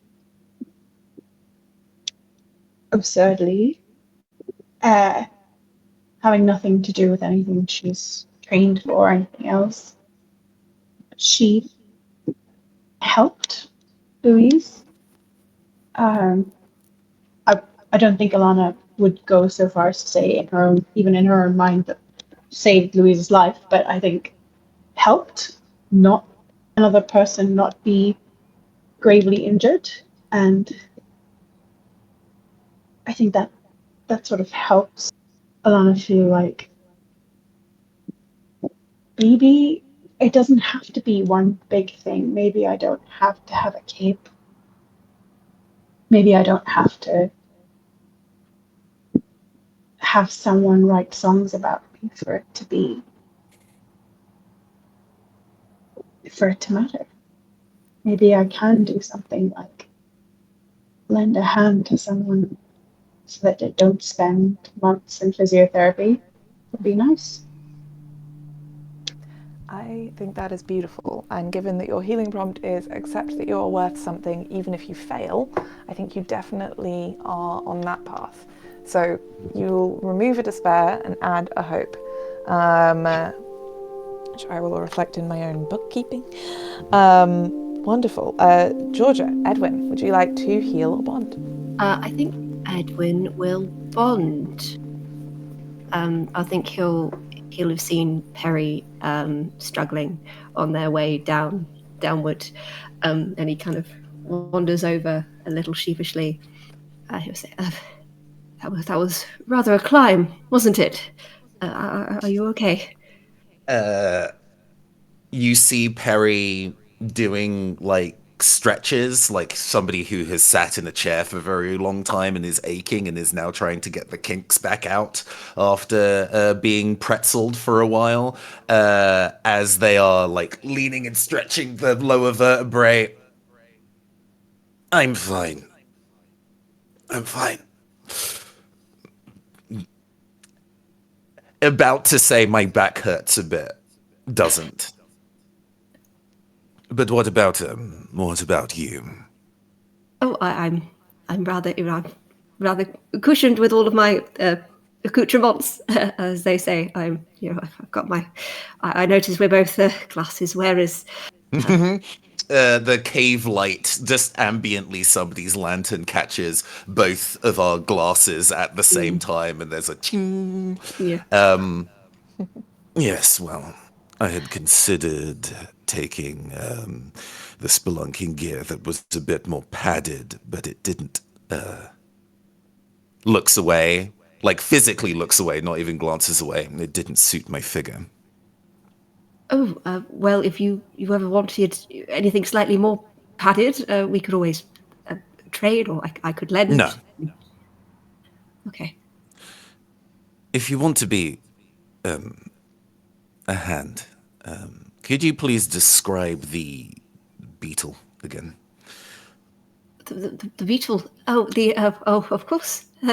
Well, I had it in my pack. I haven't wanted to look at it in case it was crushed or something in the pool. It's but fine. I have a feeling that you have a pretty good memory for what it looked like. They pull out a sketch pad and flips through a handful of pages to a blank one. In a different pocket, there's like a number of colored pencils that sat, and they take the time to, off your description, draw the beetle from your memory. There is a reason. Some of us has been trying to call it the Starry Night beetle. Colloquially, it is a small, large by beetles, but small by some beetle standards. It is iridescent blue, and in aspects of it shine in the light rather beautifully. And when it opens its wings, well, it might as well be the Aurora Borealis, as they say. I think as he talks, you can't quite see his eyes. The goggles are a bit scratched, but there is a glint there that you see he really is lost in the beauty of this creature he has come down here to find the rest of. I think finding it would help us both. After all, with my general subject matter. You can tell he's trying to be polite, but you tell he doesn't really get out much. And in the way, you also can tell that Perry likes explaining their like MO. I like to capture what can't be seen by the ordinary people. People see so much of their day-to-day lives that they think that there is nothing out for them to explore. If there's something that they don't know, they figure that they can ask Google or ChatGPT or some shit to show them things that they can't see and consider themselves satisfied. I am interested in capturing what no one has seen. And well, I think you'd want a pretty memento of your living beetle. Is this accurate, by the way? They turn the sketch to you.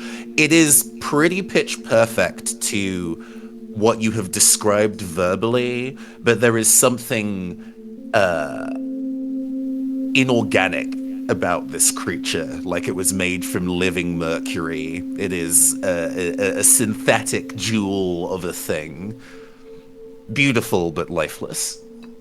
Oh, it is quite wonderful. You are a beautiful sketcher. I'm sure we'll It better. I think that's a good pause. So, Georgia, Edwin will take a hope, and yeah, you despair. You take a. Joan, I think, is going to. Which actually, he can't heal. This is one of the mechanics of the game, because he has neither despair nor hope. So he can only bond. Actually, he kind of can, because, like, I mean, it's a story-focused game. If you really want to heal, you can do a heal. But it encourages you to go in the direction of the thing that you don't have. So I'm gonna go for a bonding scene with Louise. So I think Joan sort of comes over once we've kind of gotten down this nasty, dangerous slope, and is a bit concerned and sort of like, "You're an archaeologist, I believe." Of a kind, yes. What does that mean?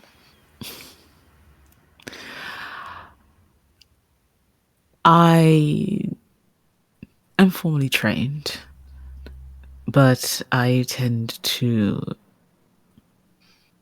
look for more unique items. Yes, there are the typical sites of human activity, drawings, bones, but I often look for things that are something that someone would have lost or left behind that was important or special to them. Those are the Interesting. things that I want to preserve. It's strange. I feel we're almost looking in opposite directions. And he gestures to his pack. I think his stuff of the group. I'm getting the impression that I think Joan and Perry are the furthest apart in terms of technical equipment. Both like Perry's kind of high-tech suit and stuff. Everything Joan has is very analog and very old and very battered. And I think we all have a mix of kind of like more modern equipment and older equipment and stuff that's been used and stuff that hasn't. But from everything you said, Nathan, it sounds like Perry has really got like top of the line gear, and it's all like pretty techy. And Joan is definitely the opposite of that. He actively has like a sort of waterproof notebook that he is writing in with a pen and sketching in, and all of his tools are analog. And she says, most people who draw maps intend people to use them. I'm not entirely sure if I intend someone to use this, but someone has to map these places in case people get lost. And she looks a little, chagrined. The thing that you're doing is a bit of a dying art. Well, it's yes. good that you're preserving it. Joan genuinely looks like askance at you, like no one has ever reacted in that way before. He's very much a person who's been told many times that he should switch careers and learn how to coach. And it kind of warms a bit after a moment shyly. Well, thank you. I was concerned that you would say that, if you're looking for lost things, I'm making things that no one wants to find. I suppose. But there is a reason we're down here, and certainly what you're doing sounds important. Well, I suppose some might find it a little odd, but a personal desire is a personal desire. I often think about roads and how a lot of them were traversed in ancient times through oral histories. Oh, this pathway is known by everyone, and so we don't have to write it down anywhere. Everyone knows this road, but over time the roads themselves erode and they are lost. And now this path that was known by everyone is gone and vanished. And so we have to think and make it up. Maps are useful. And then I think Louise just distracts herself and goes back to looking at the area. And I think Joan just sort of nods to himself, thoughtful, reflective, and lets her. So I will add a hope to the dice pool for Joan. Nathan, would you like Yes. to heal or bond? Well, two things. That puts us at 4 hope and 3 despair. Yep. Cool. And I think you mentioned that you wanted to have us do a loop before taking a break, and I think this puts me at the start of the loop, right? So Not quite. We need you and Wren. And Gotcha. then we'll get back to Poorna to do an explore. So when I said the loop, I meant the explores and descents, because we've done no, a no, loop no. of... I thought I meant in terms of the recording, as it were, not necessarily the. Oh, sorry. No. Yeah. No, yeah, If to be clear. just check, I guess it's a comfort check for everybody. Would anybody like to take a 5-minute break, or shall I go into my scene? Either is fine. All right, let's keep it pushing. Okay. In that case, then, I am going to heal this time rather than bond. Unfortunately, because I misunderstood you at the start, I didn't kind of go over specifically what my kind of like fear question was. So I'll state it here, although I suppose it's implied. My fear is why does this have to be beautiful? It has to be beautiful because I need it to be worth something. If at the end of all of this I don't come back with something of value, then, well, my career was already tanked, and my big try at trying to get me back into any kind of global good graces is also tanked, so what's even the point anymore? Perry, after finishing the sketch for Edwin, and I think they tear it out and give it to Edwin, so you don't have to look at the one in storage, Schrodinger's beetle or whatever. Oh, thank you very much. And you can tell he is genuinely quite touched by this. And there's a look around this particular cavern that we're in that is no more jolly, or we've not hit the beauty of what this cave could be yet. There's been probes sent down here before, and information and readouts and numbers, but there was apparently some beauty suggested in those numbers, and they're not even manifesting. And that's starting to get under Perry's skin.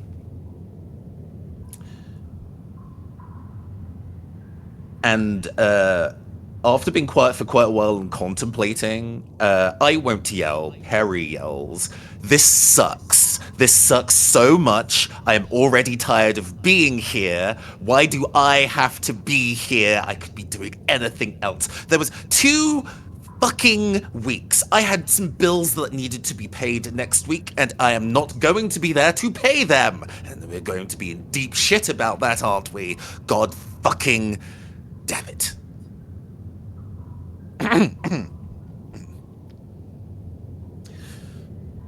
Sorry.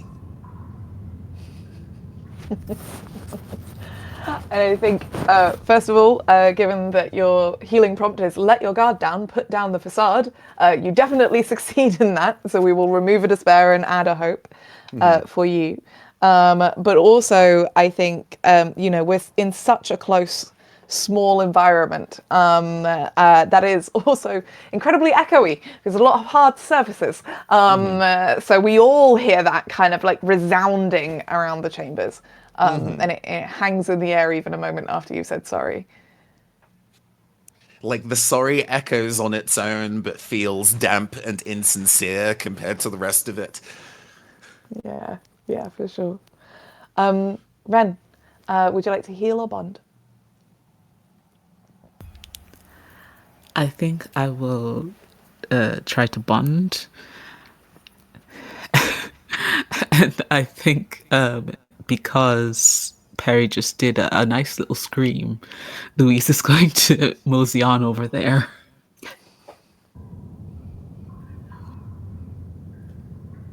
Yes. Are you quite finished, or do we need earmuffs? Perry looks at you, and there's the general adage of if looks could kill. If looks could kill, Louise would be a fine mist. However, you cannot see the look. It is behind the mirror shades.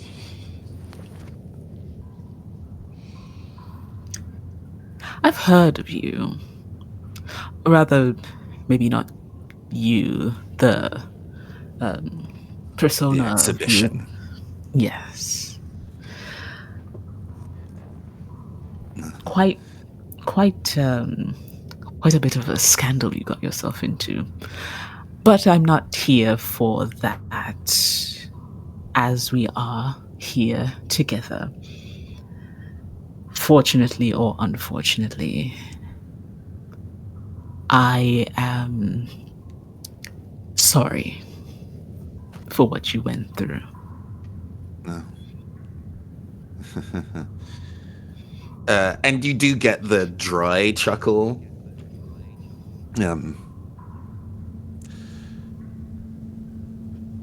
I've been raised to take an apology graciously, so I will say thank you for your concern and don't worry about it.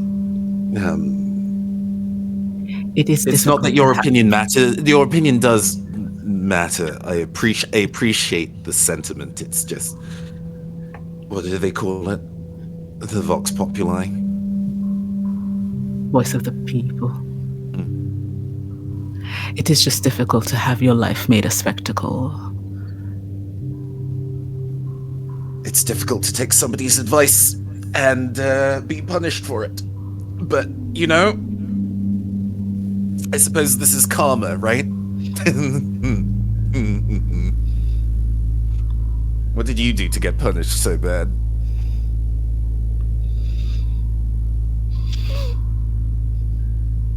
I suppose, in a way,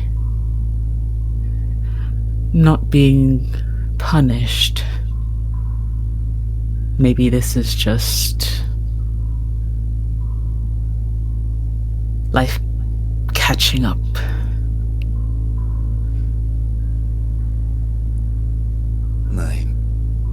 I hear that. But, well, it's going to be a silly thing to say, but I'm glad you're not a fan. Not, you know, it would be... There's parasocial, and then there's following someone into the murder cave. That would be...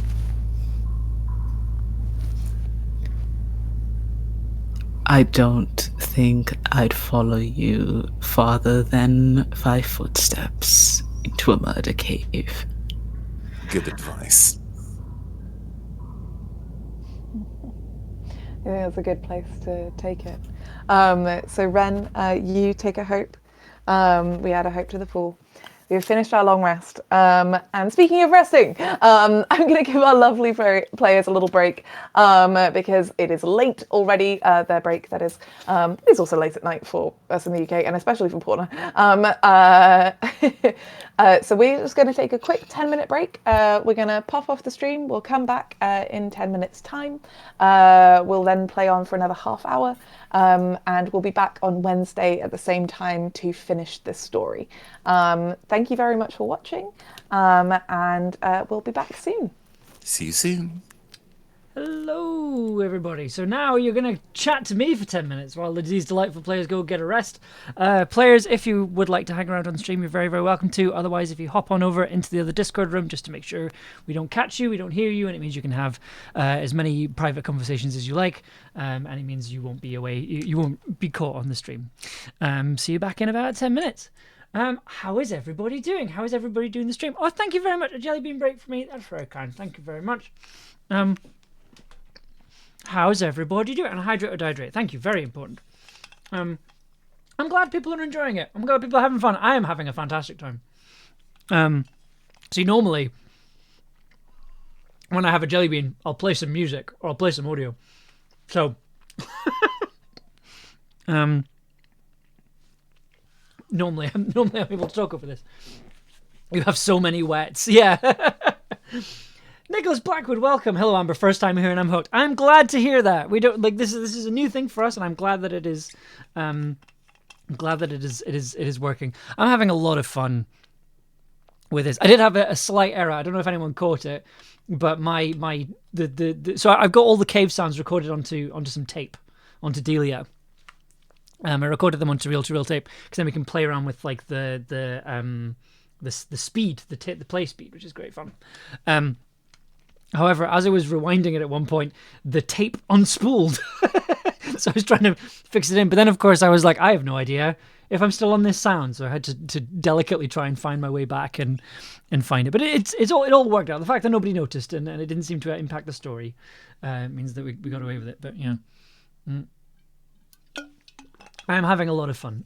Delia Darby tape. Exactly. That is her full name. Negative notice. Exactly. Question: are you going to edit the live stream after? So I'm probably not going to edit it. I probably will. I'll probably archive the live streams and put them on YouTube. So you'll have like an archived version. We're kind of very much not doing this as like a sort of recorded thing. Like we're not using, people aren't recording locally. We're not like, as much as I would love to do some of the sound design flourishes that have kind of appeared in the story. I'm kind of very much happy for this to be what it is. Because this gives me an excuse to talk about what we're going to be doing for the rest of the month.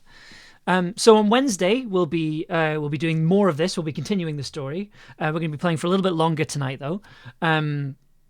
So we're going to be continuing this story. We're hopefully going to finish the story.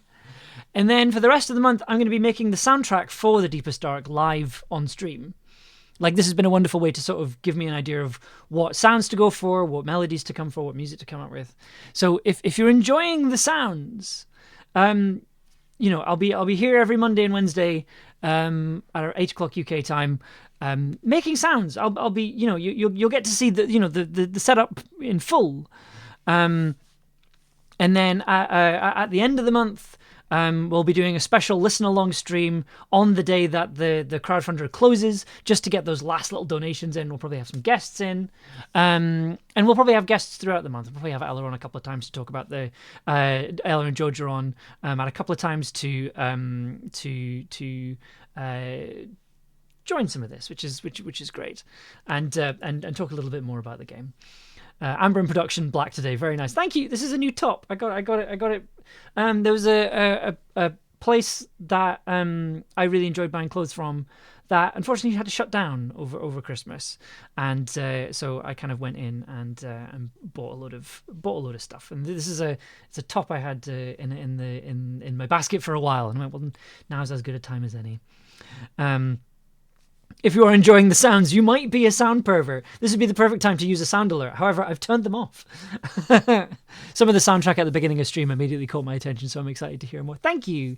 Like I kind of it's an interesting challenge making music for TTRPGs, because I feel like every TTRPG has different needs, right? Like Upriver, Downriver, and Pitcrawler, both TTRPGs, but are very very, very different needs. Upriver, Downriver, it was Ella very much wanted like a kind of Hollow Knight, Breath of the Wild kind of score, whereas for Pitcrawler, Johnny was like, I want like a prog rock soundtrack.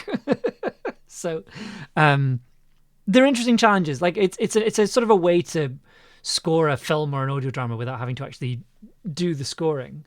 Without all that nonsense of filming and recording and things like that. So it's wonderful. It's nice. That's where I recognize your name. Thank you. Can we get temporary sound alert privileges? Yeah, you know what? You've been very good. You've been very good in chat. So yeah, I'll put on the opposites attract, Pitcrawler and Upriver, Downriver. Okay, let me pop these on. I must remember to turn them off again. I'll be very cross if you don't. I do love that people are just randomly joining the call here. Okay, the sound alerts have been turned back on. So you've got maybe about 5 minutes before I need to turn them off again. So if you want to do the sound alerts, got to get them in now. Get them in fast.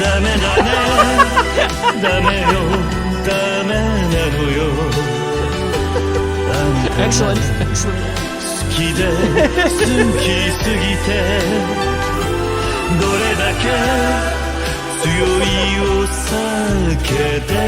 I love how you're queuing them up. That makes me very happy.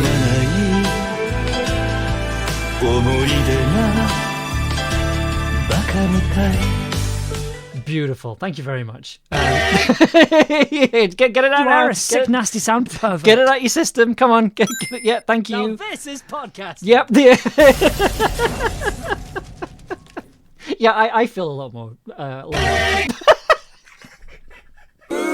Okay, so we're just gonna have this until they come back, aren't we? Do I have any other? You pay for your mistakes one way or another. Yeah, you're not wrong. You're not wrong.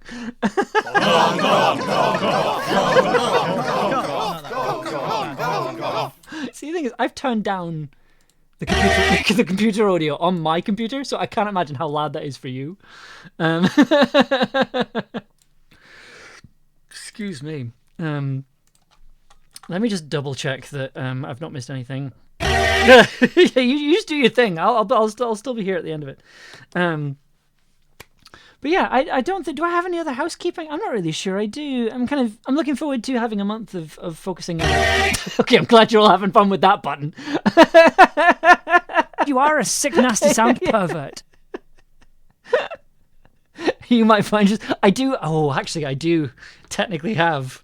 And you may find yourself behind the wheel of a large automobile. I do have. Junior is plugged in, and I do have the soundboard. I like how you've been so like you have all been incredibly well. Yeah, okay, we've got this one. He's dead. Yeah, we've got all of them. They're all here.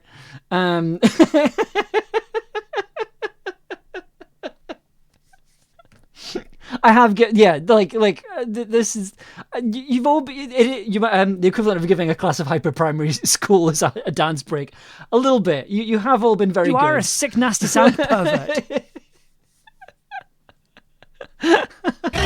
I'm glad everyone has been enjoying the stream. This is our equivalent of a break, right? It is being incredibly silly for about 10 minutes. Bustin' makes me feel good. So yeah, I still have all the buttons. They're still here. I've been using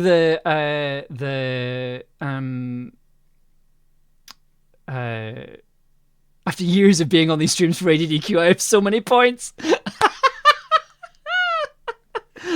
I don't have Buddy, You're a Boy, You're a Big Big Boy. Sadly, I think that's still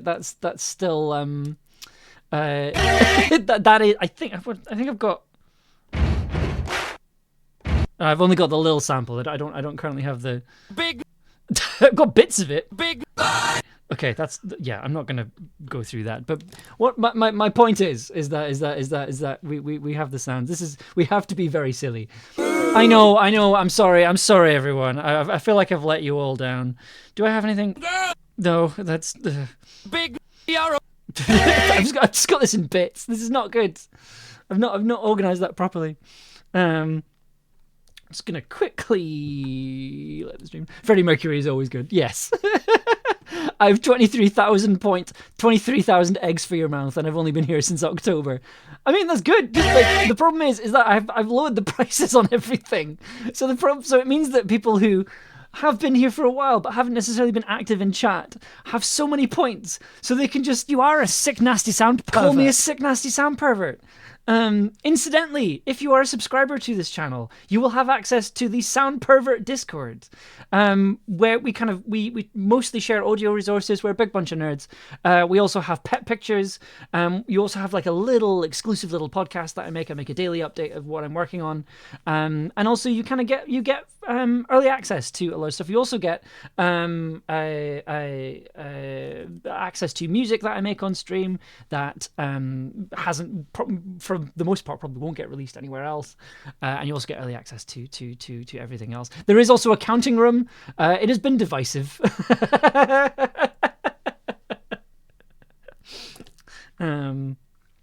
Oh, yep. Sorry, just letting people know. Yeah. Okay, no, let's not bring the counting room energy to the chat. Not today. I'm glad everyone is enjoying the stream. Like, there was a moment where I sort of felt very, very happy about the fact that, like, like I really love that we've got this space here. I really love that we have a space where we can do these things, do these events, and kind of try out new things and try things that we wouldn't necessarily all do. And with that, Now this is podcasting. I am going to turn the sound alerts back off now. This is podcasting. You're right. Whoever did that was a good call. Speaking of, I just want to show off my mug to you all because I know that Joe has been on the stream. This is my number one. You are a sick, nasty sound pervert.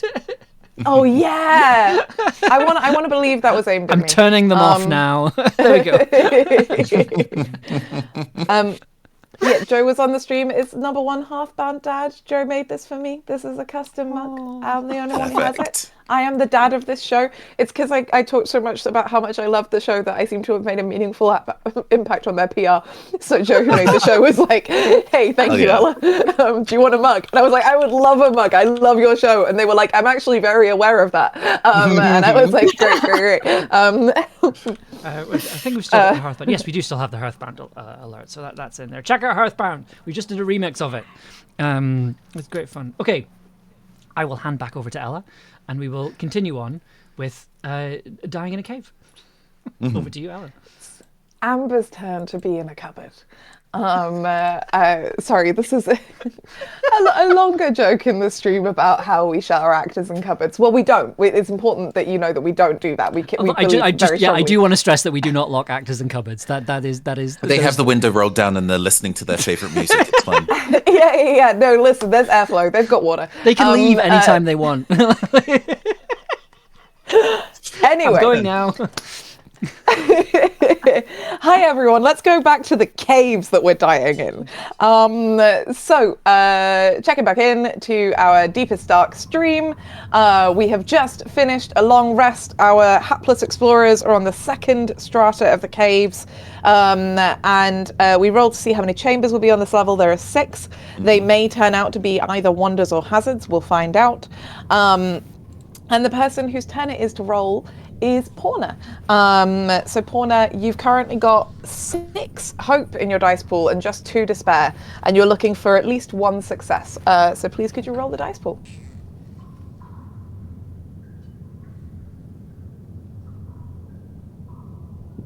Okay, so I roll hope first and then roll despair, yes? Yes, I think that is most practical with an online roll.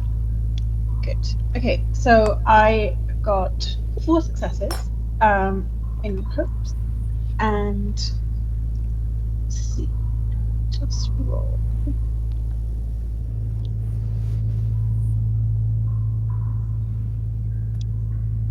Ha! And they remain intact.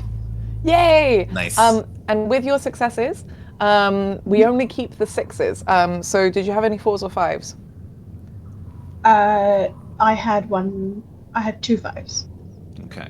2 5s and 2 6s, is that it? Mm-hmm. Great, okay. So we're gonna spend 2 hope. And I'm gonna say, I'll take one of them. Anyone who wants to join me can do so in terms of if they think their character might be feeling a little tired or just getting a bit worn out. I think the people who currently have hope to spend are Wren. Everyone has hope to spend right now. But I'll spend one. Who would like to join me? Who will throw themselves onto the sharp crystals on the floor? I think, to be fair, to be clear, this is a success. So and energy actually, level thing rather than a yeah. Like, so I think for me that one of the reasons, apart from just facilitating and knowing it's easier, I think Chone, I've established, is in his 50s, so he's just physically quite tired, and I think that's his thing. Is he's imagining lying down on something that isn't fundamentally a cave under any sleeping bag, and he's like, wow, wouldn't that be nice? But yeah, so who else would like to use one of their hope? So the idea is that now that we've got 2 hope, that the other person would be taking the hope to feel better, and how would that affect their dice pool?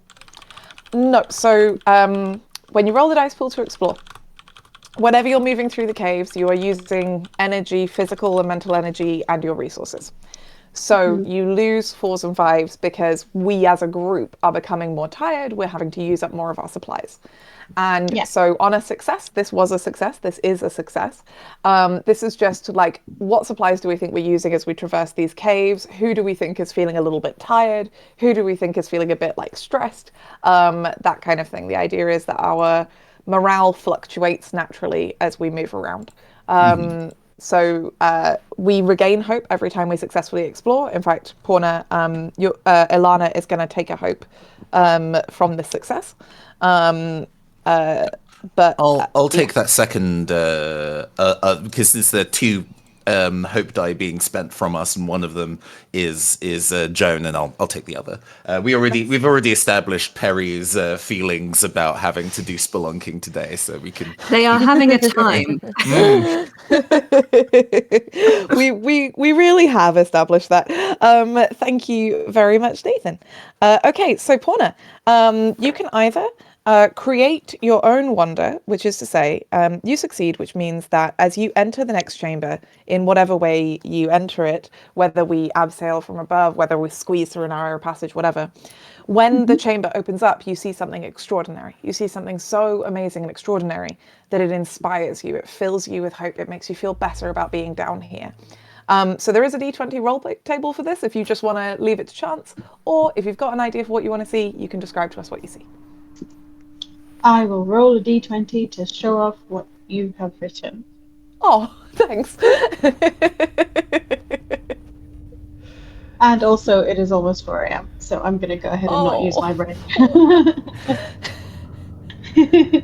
Okay. Okay. I rolled a 2. Let's check the table.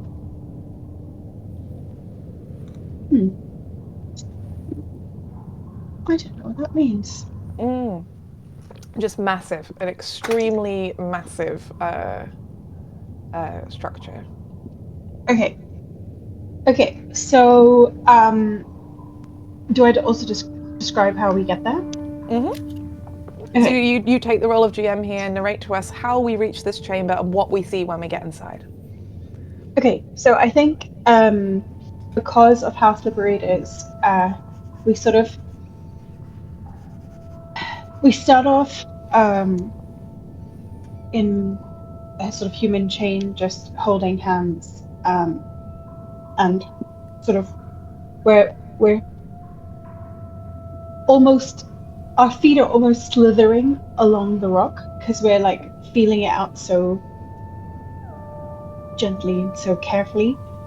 And so if you have thin-soled shoes, which why? But if you do, then you can feel each little bump that's been like made slightly smoother by the water. But anyway, so as we're feeling along, and where Alana at least is keeping us close to the wall of the cave, of the, for lack of a better word, corridor, and maybe as a person who presumably knows what caves are like, probably should know what this is called, whatever, corridor, and then and it goes along, and then so Alana feels a sort of opening to the right. Can't really see much, so sort of holds up the torch to her phone. It's like,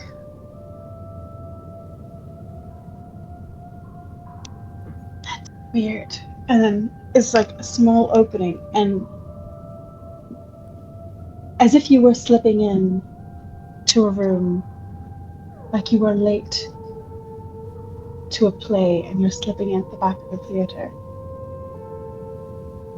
Is how you slip into this chamber. And it's so huge. It looks like the central hall of a museum. And you can almost feel like there should be a central display. And there isn't one yet. Or maybe you're here before it's been set up.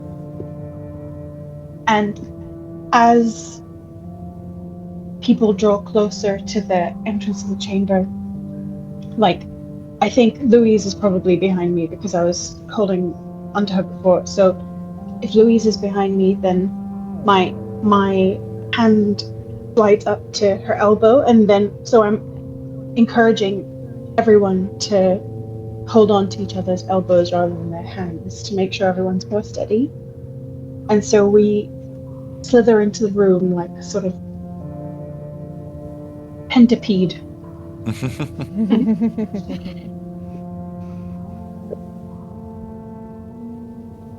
There's definitely a glance up as we move into this much vaster space, and a woe does not necessarily escape the lips, but just our own movements and how that echoes so much more vastly than in the kind of narrower space that we were before just gives us a sense of being small. It's remarkable.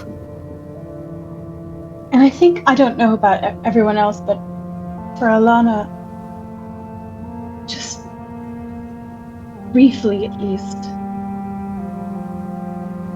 initially thinks just being in a larger space makes you feel less trapped, you know, because you're like, well, I'm not in a small confined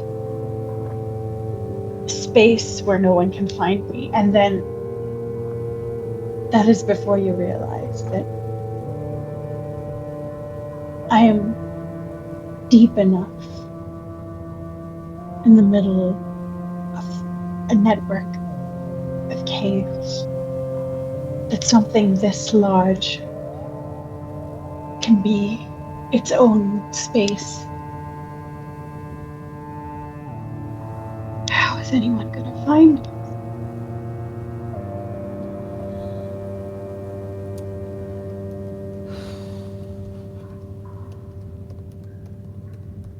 I think that, like, as we're kind of taking in the space, like, Joan looks sympathetic, but doesn't engage, because he wants to find a way through. And I think because, and this is the mean part of the game in it being turn-based, is that we don't get to resolve that moment. Because whilst Ilana has this feeling and this deep doubt, Edwin has found another chamber. So, Georgia, please could you roll to explore? You are rolling with 4 hope and 2 despair. Thank you for telling me that, because I was about to ask. 4 hope. Where's my other hope? Oh, there it is. So my despair are 2 4s. Mm-hmm. And my hope. Ooh. A 6 and a 5. Ooh. Great, fantastic. So we spend 1 hope, we keep 1. Currently, Poorna and Wren have 2 hope. I mean, I feel like, Poorna, you've already kind of told us the way in which Ilana is not feeling quite as good, so I think maybe that goes to you. So we'll remove 1 hope from Ilana. But Edwin will take a hope as he discovers something extraordinary. Georgia, would you like to make something up, or would you like to roll? Yeah, I will attempt to make something up. Cool. I think. So I think, yeah, as we're standing here at the edge of this vast cavern, Eddie is so overwhelmed by the largeness of it, of what we are facing, in sort of the same way Alana is. He begins to move away from the group for the first time, his hand kind of pressed flat against the wall, just staring in awe. It reminds me of a lot of sort of the research places he's been to before, and kind of the echoing noisiness of a museum or a university, and suddenly it's quiet. It's completely quiet, and all he can hear are sort of the muffled voices behind him, and his own footsteps and his own heartbeat, which isn't something he's used to hearing, isn't something he's used to being comfortable with. and he isn't comfortable in it, but it's still remarkable. And as he moves along, he begins to feel sort of the telltale kind of springiness of moss on the wall, and vegetation. And as he moves further along, because this means something, this means there could be something living in here if there's plants down here. He finds a crack in the wall, just large enough for someone to slip through. And sort of in the way that sort of water kind of goes towards a hole in the sink, any greenery on the wall, and it's growing denser, seems to converge at this crack. And he kind of peers through and kind of slides his way through, and he finds it's a smaller antechamber. Obviously, it doesn't match the scale of what's behind him, but within this spot, it's just covered in moss. It's a room of moss all around, kind of little drips of water coming from it, and it smells of loam. The scent is strong in the air, and it's a quiet, muffled place away from the majesty of what it's split off from. Beautiful. Very, very beautiful. So we have this little moss chamber. It's a tiny little chamber. I think it's lovely. And yeah, Edwin has taken a hope as you are briefly comforted by this soft living room. Maybe we aren't so far from the surface after all. Maybe it's not so impossible for things to live down here. Okay. Oh gosh, it's my turn to explore. I keep forgetting that. Which is to say, I keep forgetting that I'm playing because I'm doing... Anyway, doesn't matter. Ella goes on a ramble. Let's roll. Oh boy. As big failure. Would anyone who has some hope like to help me? I will line up for you what is happening. So I think what's happened actually is, we've got this massive chamber and then we've got the little moss chamber. And having kind of paced the perimeter of the massive chamber, Joan pretty quickly establishes that there isn't a way out of the massive chamber, but follows Edwin into the moss chamber. And in the moss chamber, just above hip height, there is a tunnel.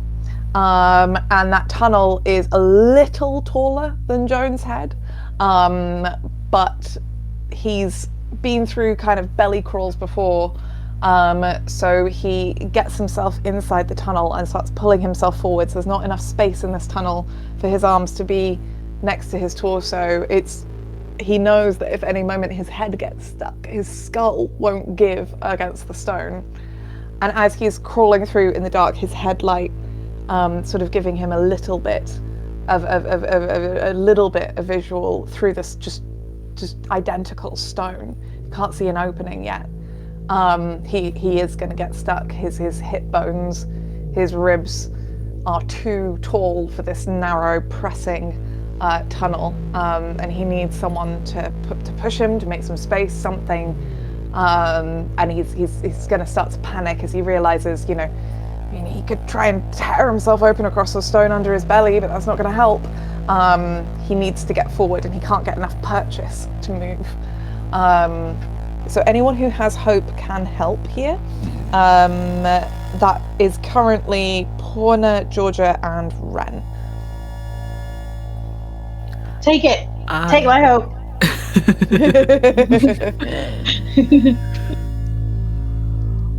Wren, you were saying something as well? Oh no, I was going to offer as well. So, which of you do you think is closer? Do we think that Poorna? Do we think Alana wanted to leave that big chamber, or do we think Alana was kind of caught in it? And similarly, Wren, Eddie could always have called from the crack in the wall for help, realizing what's going on and that he himself can't assist. Too weedy. These sweet little arms. I mean, I think if you mention moss, then Alana, if you said it out loud, if you exclaimed or whatever, then Alana might have come into the chamber because where there is moss, there is moisture. So, to check that out. But yeah, if Louise wants to help, I'm happy to have been overcome by the majesty of the previous chamber. If you think you are closer to the entrance or whatever.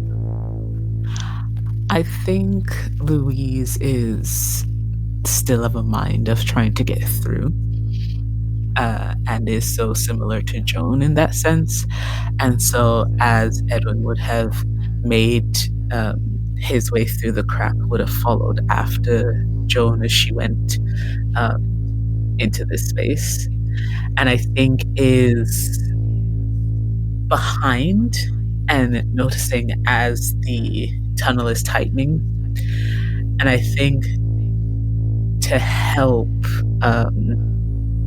Louise is going to put a hand on the back of Joan's calf.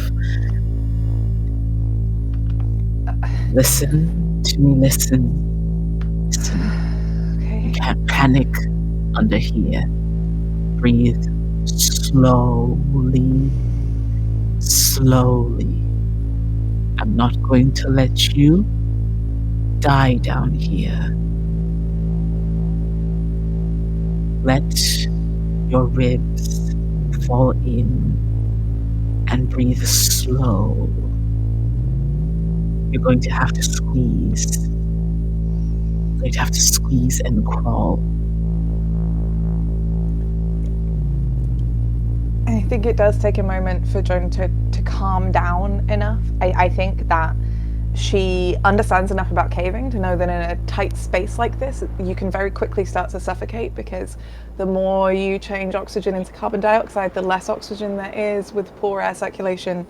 And that knowledge is making her more anxious, which is making her breathe faster, which is making her more anxious. And so I think she really needs Louise in this moment to ground her.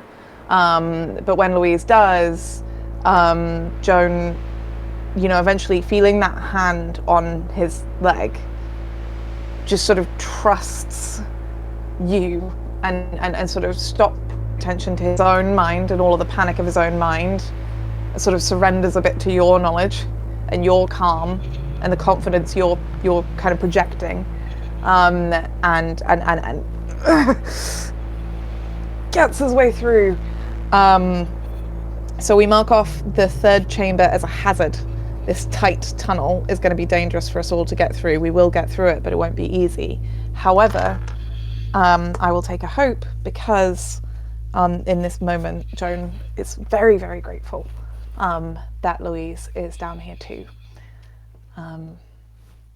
Ooh, spooky. Nathan, it is your turn to explore. We are currently on 4 hope and 2 despair. Right. Rolling. So, despair only matters if it cancels out hope, right? Yes, that's correct. Okay. We have a 5 and a 6 on despair, and a 4 on hope. You make it through, and you successfully discover a wonder. You will take a hope. And we gain a hope and lose 1 hope for it not being a 6, so we remain at so 4. it essentially balances. Gotcha. Yeah. Nice. And thank you for helping me stay on top of that. What do although yes, saying that, you didn't go into that role with a hope, so you are going to get a hope, and this is the bit where the difference between player hope and group hope comes in. It's someone else's resource that's spent to help you get here. So who with Perry is kind of moving forward here and helping Perry. That would logistically be Alana here if Louise helped with the tunnel. I think that makes sense, if that's okay with you, Poorna. Yeah, of course. All right, great. So yeah. Oh, sorry. No, it's all good.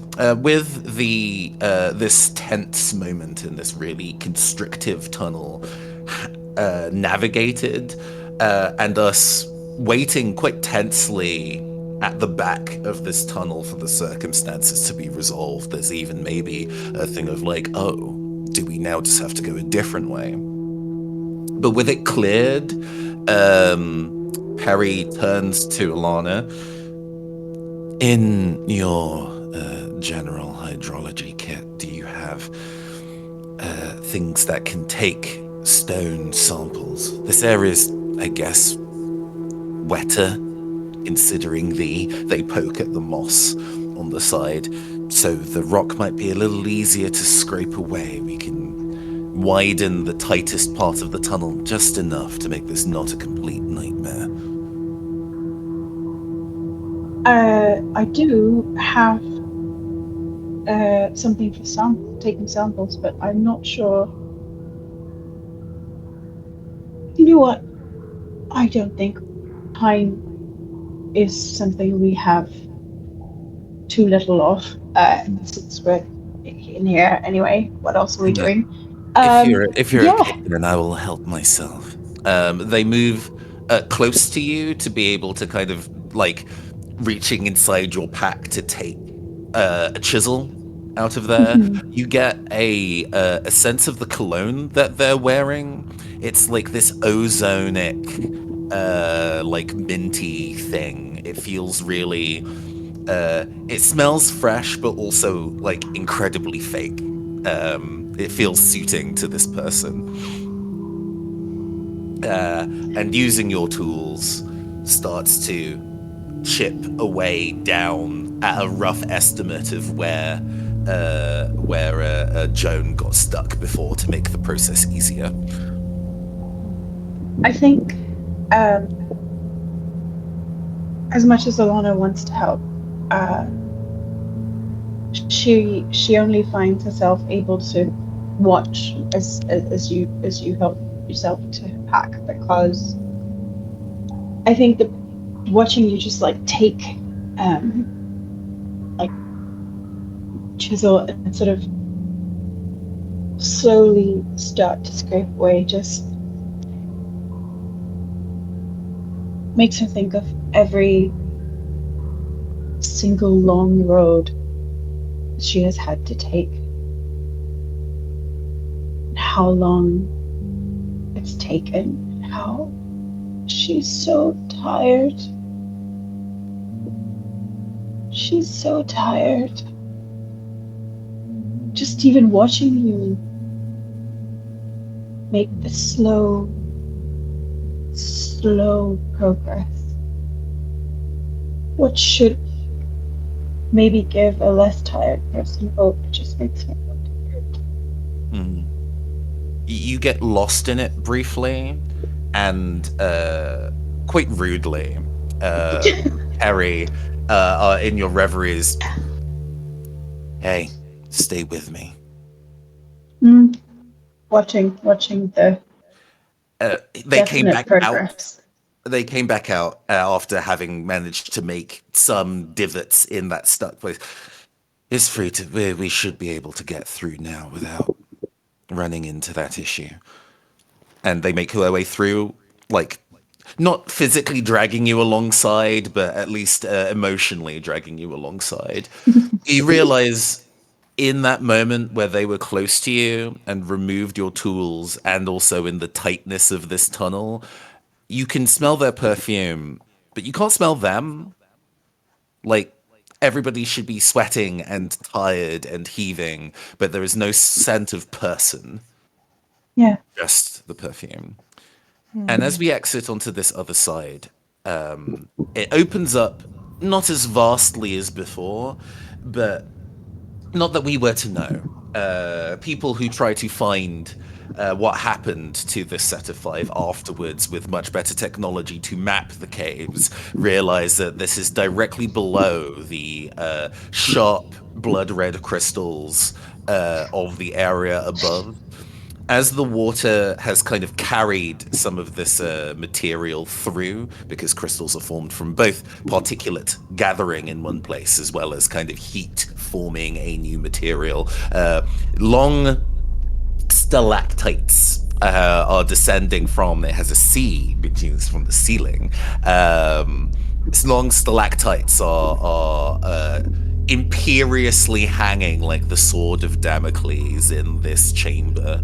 It's not wide but tall, and you don't really get the impression that you could get so high up because the stalactites are pulled so far down. And something about the kind of chemical change going through the rock to carry this particulate through to this space has changed the color. So now it is this midnight blue, almost purple. And it gives this room a weird sense of darkness, darker than the other areas that we've been illuminating with our lights. Hold on a second. This room seems larger than I expected, and I don't think my torch is reaching.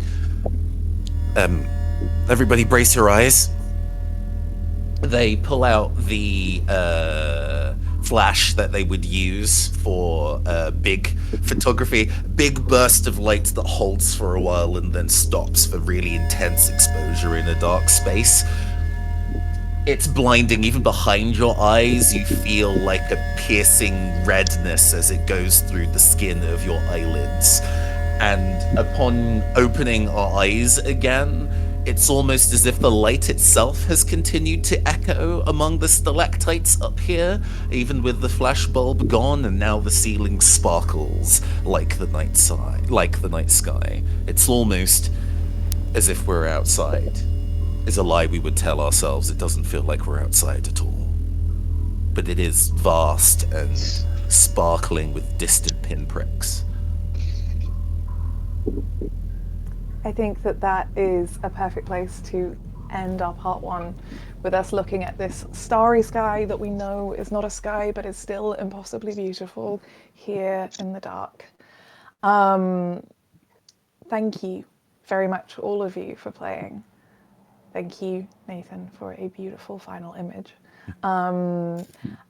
We will be back on Wednesday with Amber again, same time, and we will finish the second half of this one shot, as it were.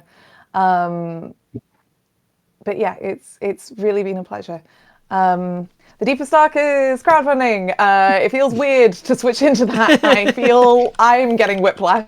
£1,000, which is good. We're on 1,300. Yay! Thank you. We're on 1,300. Our goal is 5,000. The simplest breakdown of the budget is minimum wage for me and Georgia for a month, and cost of production. That's basically it. As well as fees for our lovely layout designer, Luca, and fees for our beloved Amber, our composer, who is going to make a soundtrack for us. That's essentially what's being paid for with our goal, so hopefully we will reach it. So please tell your friends, please consider backing if you would like to, and you are able to. Between now and then, please find these excellent humans on the internet and support their work and check out their stuff, because they're all really cool and I really like them. So we'll say goodbye and kind of let you know where you can find us and if we've got anything to plug. Starting with Georgia. Hi. I'm quite easy to find online. I'm Georgia Cooked everywhere. I also produce the Homeward Foundation, which is a horror fiction podcast, which I write and produce along with my partner, Theo. We've just finished releasing season 1, and we are currently working on season 2. It is a sequel to Dracula, and if that sounds like your thing, you can find us wherever you get your podcasts. It's really fucking good. Poorna. Hi, I'm Poorna. I have been playing Alana Ravencroft, increasingly anxious hydrologist. You can find me at P Makes Things on Itch and on Blue Sky. Soon you will also see a crowdfunding campaign for me, which I'm doing with Valiant Dorian, and supported by One Shot Network, which is very exciting, called Whole New World. Hopefully slightly more hope-giving, bringing than this current theme, and look out for more about that. Heck yeah, very exciting. Wren. Hi, I'm Wren. You can find me on the social medias as Mask-Wren. Currently, I think, yes. So Gallows Corner is currently airing on Who Hurt You. That is another current fundraiser that is going as well for a lovely game from 3 Sail Studios. And otherwise, I think you can find me on the Bad Spot channel where I play spooky games with the crew over there. I think we just finished a public access campaign, and then we have another campaign coming up that hasn't been announced yet. I don't know what day it is anymore. It's fine. It is valid. People can follow you. They'll see your cool stuff. Nathan. Hi, I have been your fallen photographer, Nathan Blades. Thank you for having me. If you would like to keep catching me doing